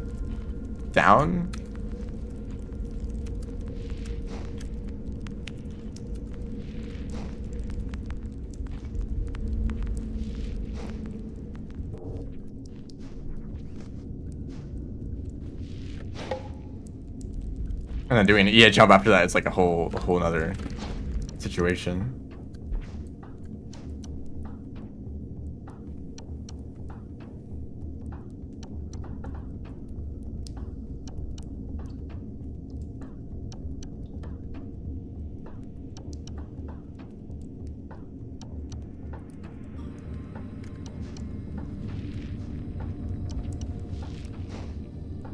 I guess if I'm gonna do a slide here, I should do it on the earlier platform. And that kind of changed into that. So that's probably the better way to do that. Let me, well, check the reference. In case there's any obvious strategies I'm missing. Or maybe not obvious, but just better strategies.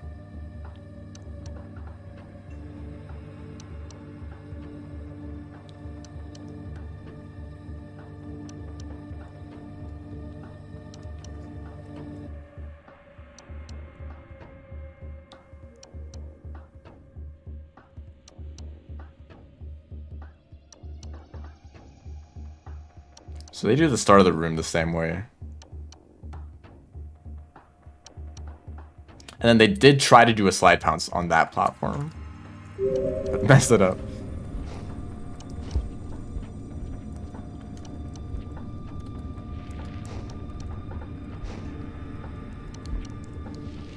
And then you can do another slide pounce there, which actually changes into a roll. Is this a flat platform? It is. This is a pretty wide platform. Probably want to do the jump later anyways.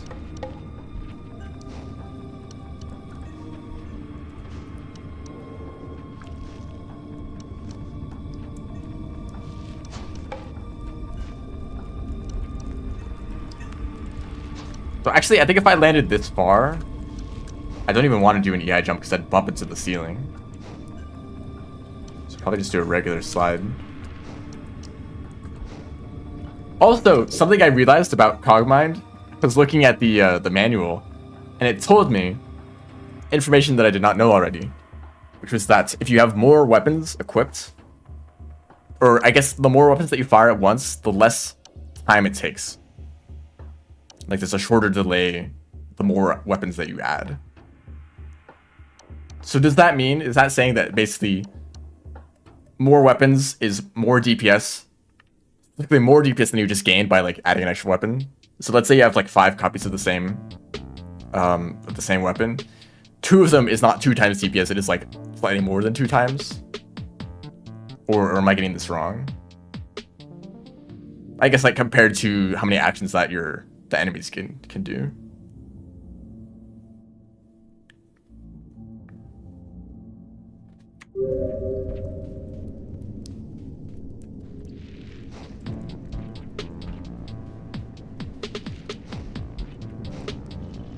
Almost right. Yes.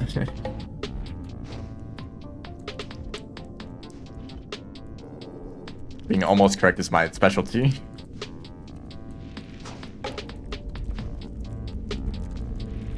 Oh no, I messed up the slide there. Okay, that was just early enough to not bump on the ceiling.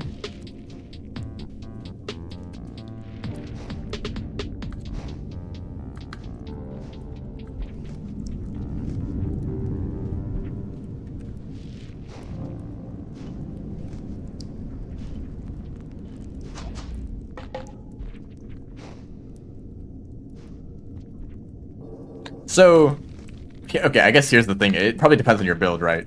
If you want to focus on killing enemies, I guess you would want more weapons.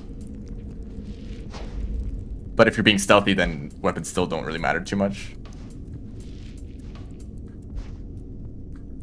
I'm not sure. There's a lot of like long-term strategy things that I'm not entirely sure about still.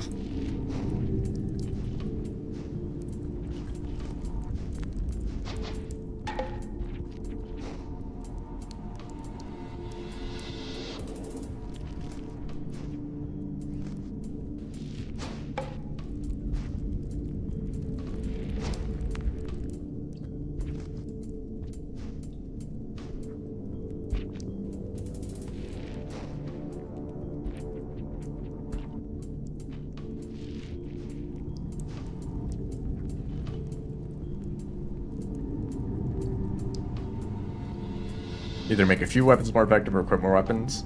So I guess that's a problem in like terms of like how many items that you can equip.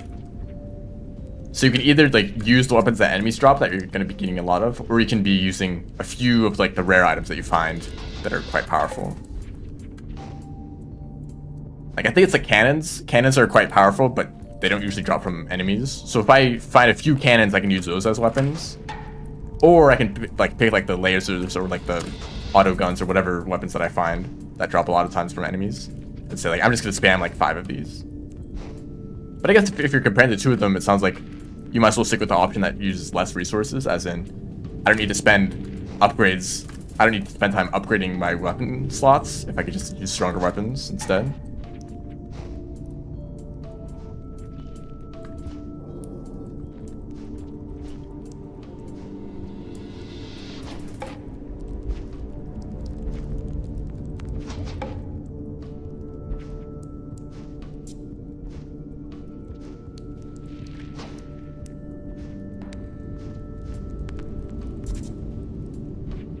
There's still so much more strategy to that game that I'm trying to figure out.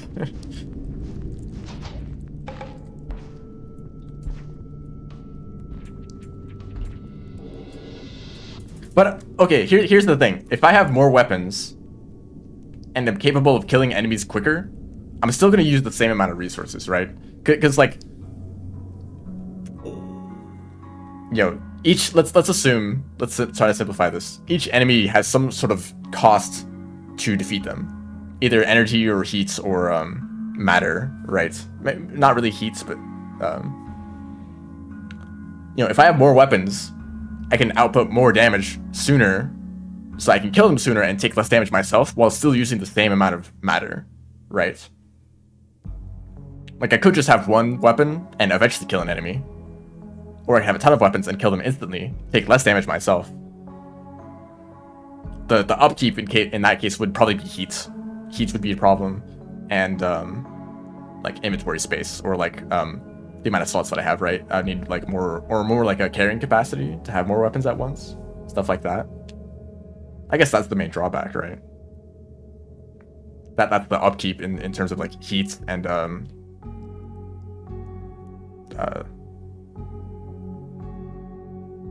utilities as well.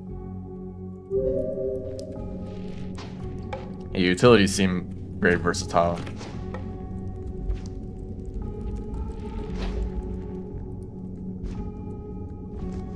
I also did look at terminals a little bit more, and I can see that they can be useful.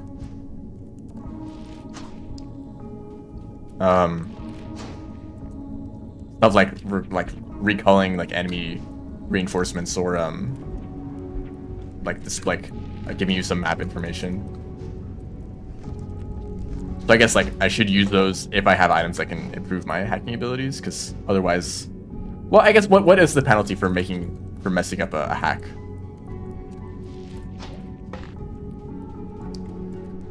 There's like some sort of like alertness, I guess.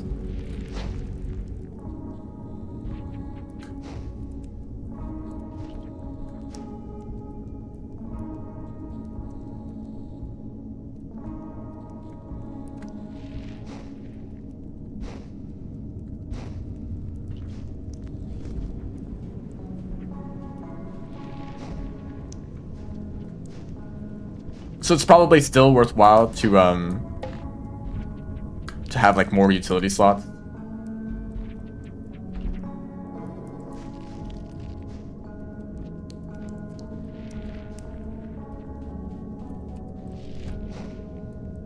Why did I do that?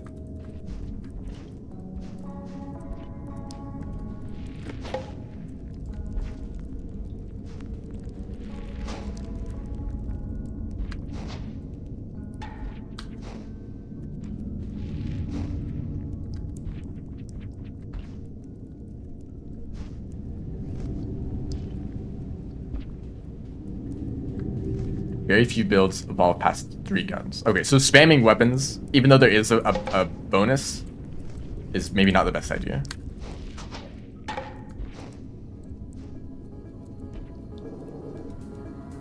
Okay. So there's pretty much what I'm hearing is that pretty much any build can work if you're good. If you want to use 5 weapons, you can make a build that makes that work. And if you want no weapons at all, but with like stealthy stuff, you can do that. You basically do whatever. The problem that I'm having is that I don't really know what builds exist. Well, maybe I have some sense, but I don't know like the best strategies for making each build work. So I'm kind of doing some sort of weird mix to build. You mentioned this in the previous stream. My playstyle is very fluid. I just kind of do whatever. I'm not like sticking to one strategy.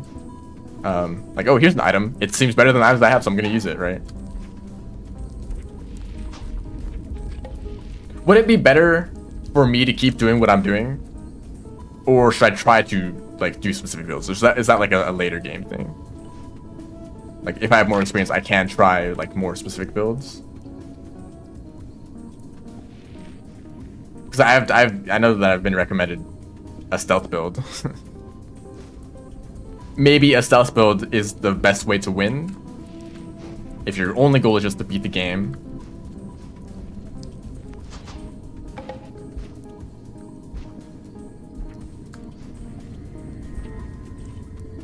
I guess, you know, my perception is that it's a game where you shoot enemies, so having like some sort of combat abilities is just like necessary.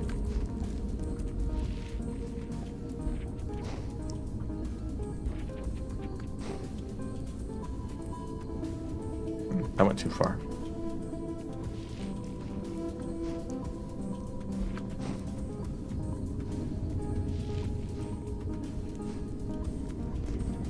Oh, the stream at a perfect time. Hello. What does that mean, though?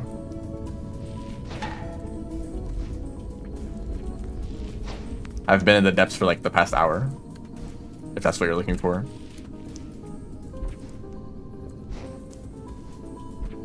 Is this my first playthrough? It is not. Not at all.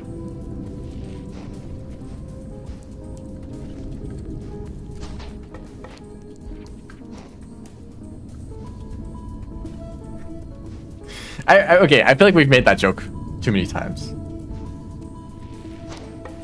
I don't know how many people actually know. Surely anyone can watch my gameplay for like a few minutes and understand that I'm not a new player. And that people don't actually believe when people are saying that I'm a new player. Teleportation's a bug.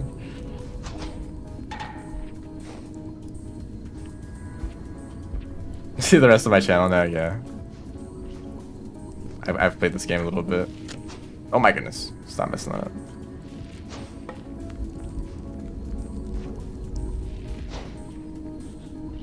I still hit the ceiling. I guess that's the higher variation. Oh my goodness. Don't wall pounce.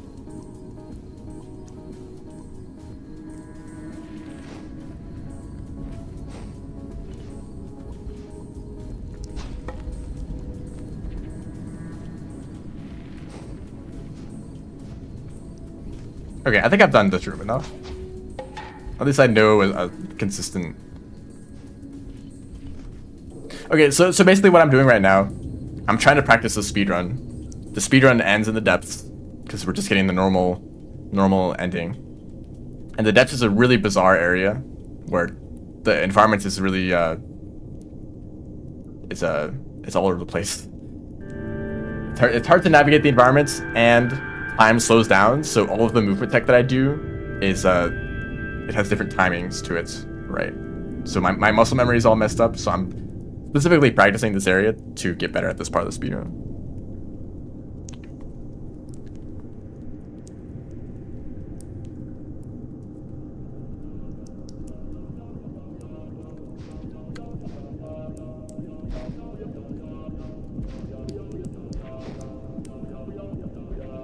You know, for this room, I really should just use the reference. Oh, you do an EI jump here? I guess it kind of works perfectly, doesn't it? Hmm.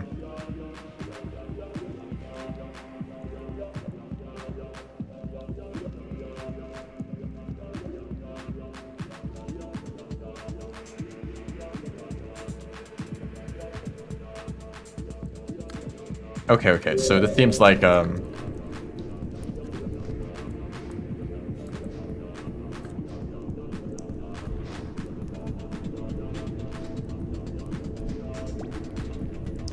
of an awkward start to a room. All I know is that on this platform, you want to do a slide.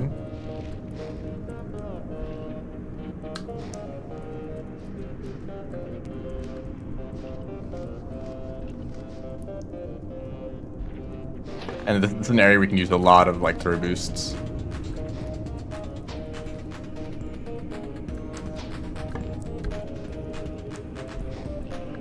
Not there though.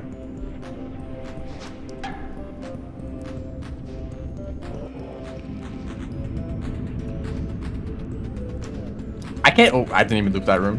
I'm gonna go back. I can't imagine getting to a point in Cogmind where I could go for like a super aggressive, like kill everything build and actually like make it work.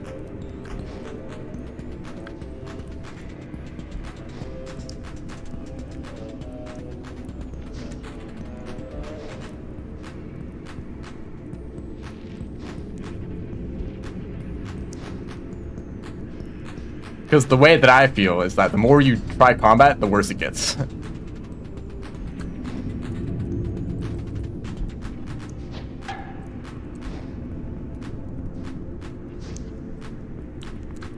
Which is actually, I guess it's kind of fitting for that game.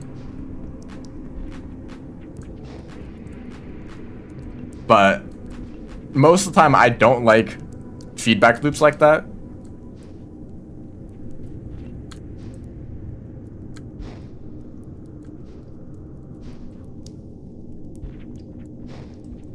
Like if you're in a bad situation and you're kind of forced into combat, it keeps getting worse and worse until you eventually get overrun.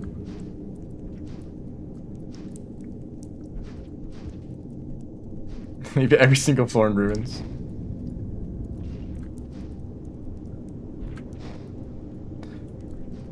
I love the little detail of seeing like the engineer. Are they the engineers or the I don't know one of the robots that goes around and like tries to repair all the damage that you've caused? I think they're really funny. Like, oh, you like blew up everything with rockets. Well, time to start fixing it up, you know. Those engineers.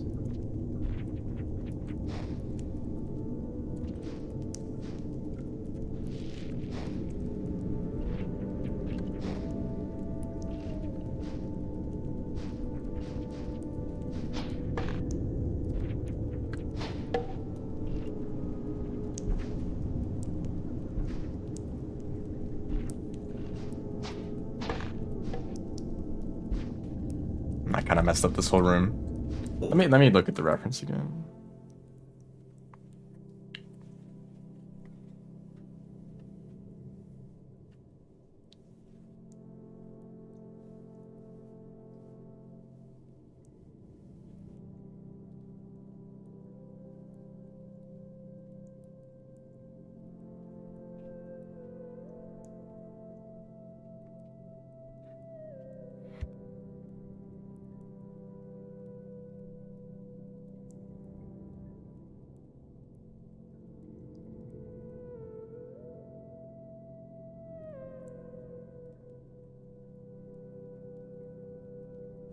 That's a good way to do this room. Let me go back a few screens to here.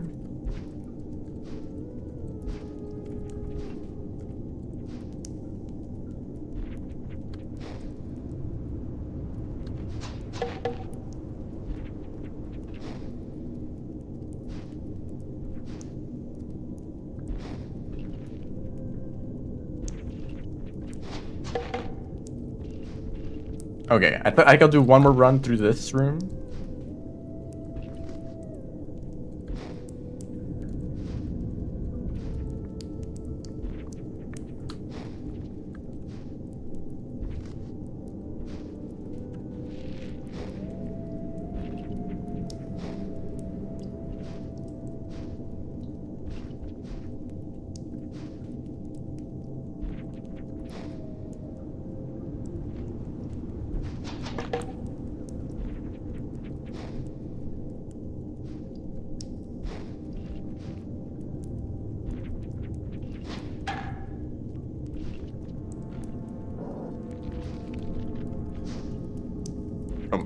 Okay. One more after this.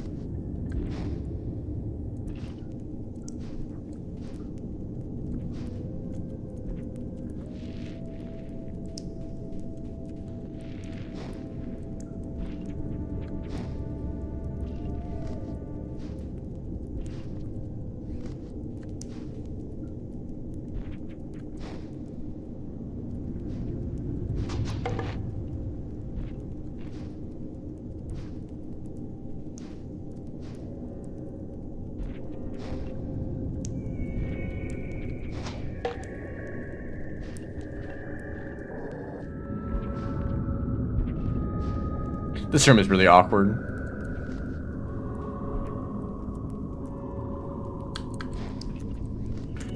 Okay, I need to see how this is done.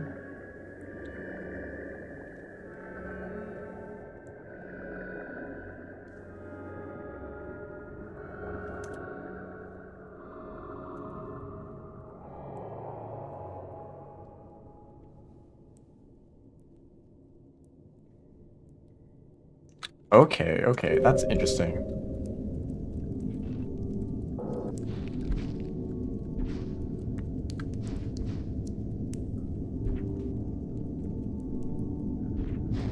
Okay, you could do a roll pounce there. And the rest of the room is pretty simple, actually. Okay. I didn't know about that strategy.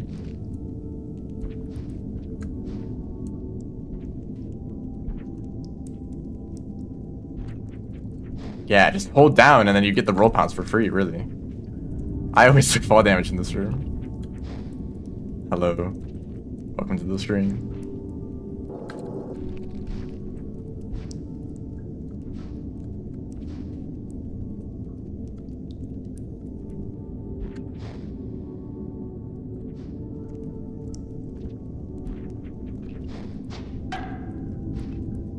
Do it one more time. It's pretty simple. I mean, it's a short room, but...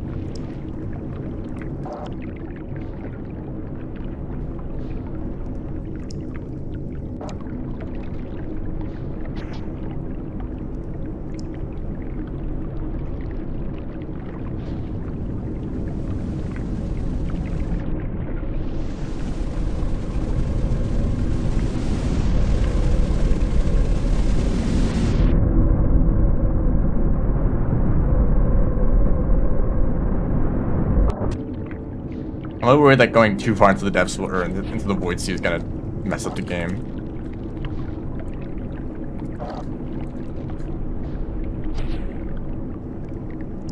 I believe that there was a point to no return.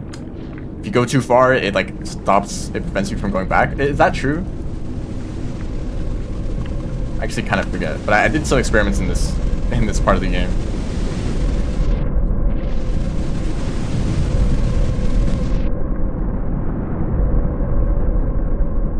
I do know that you can enter the void sea and then come back. Okay, so is this too far? I'm dissolving right now. Because I don't have enough karma. No, I have enough karma. Why was I dissolving?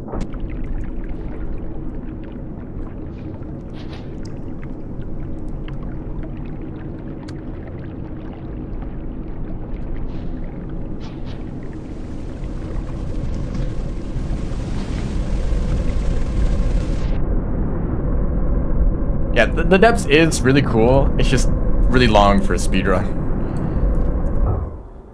Kind of unfortunately.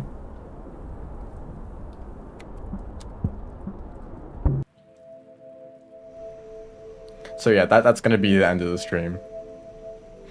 Cause I don't feel great. I don't know if I'll stream.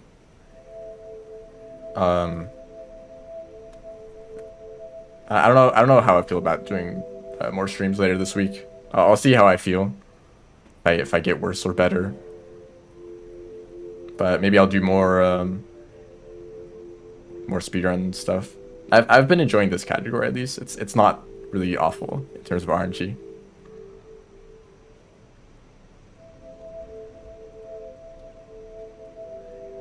And maybe also Cogmind. Yeah.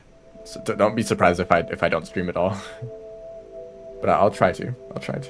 So yeah. Thanks everyone for watching. Yeah.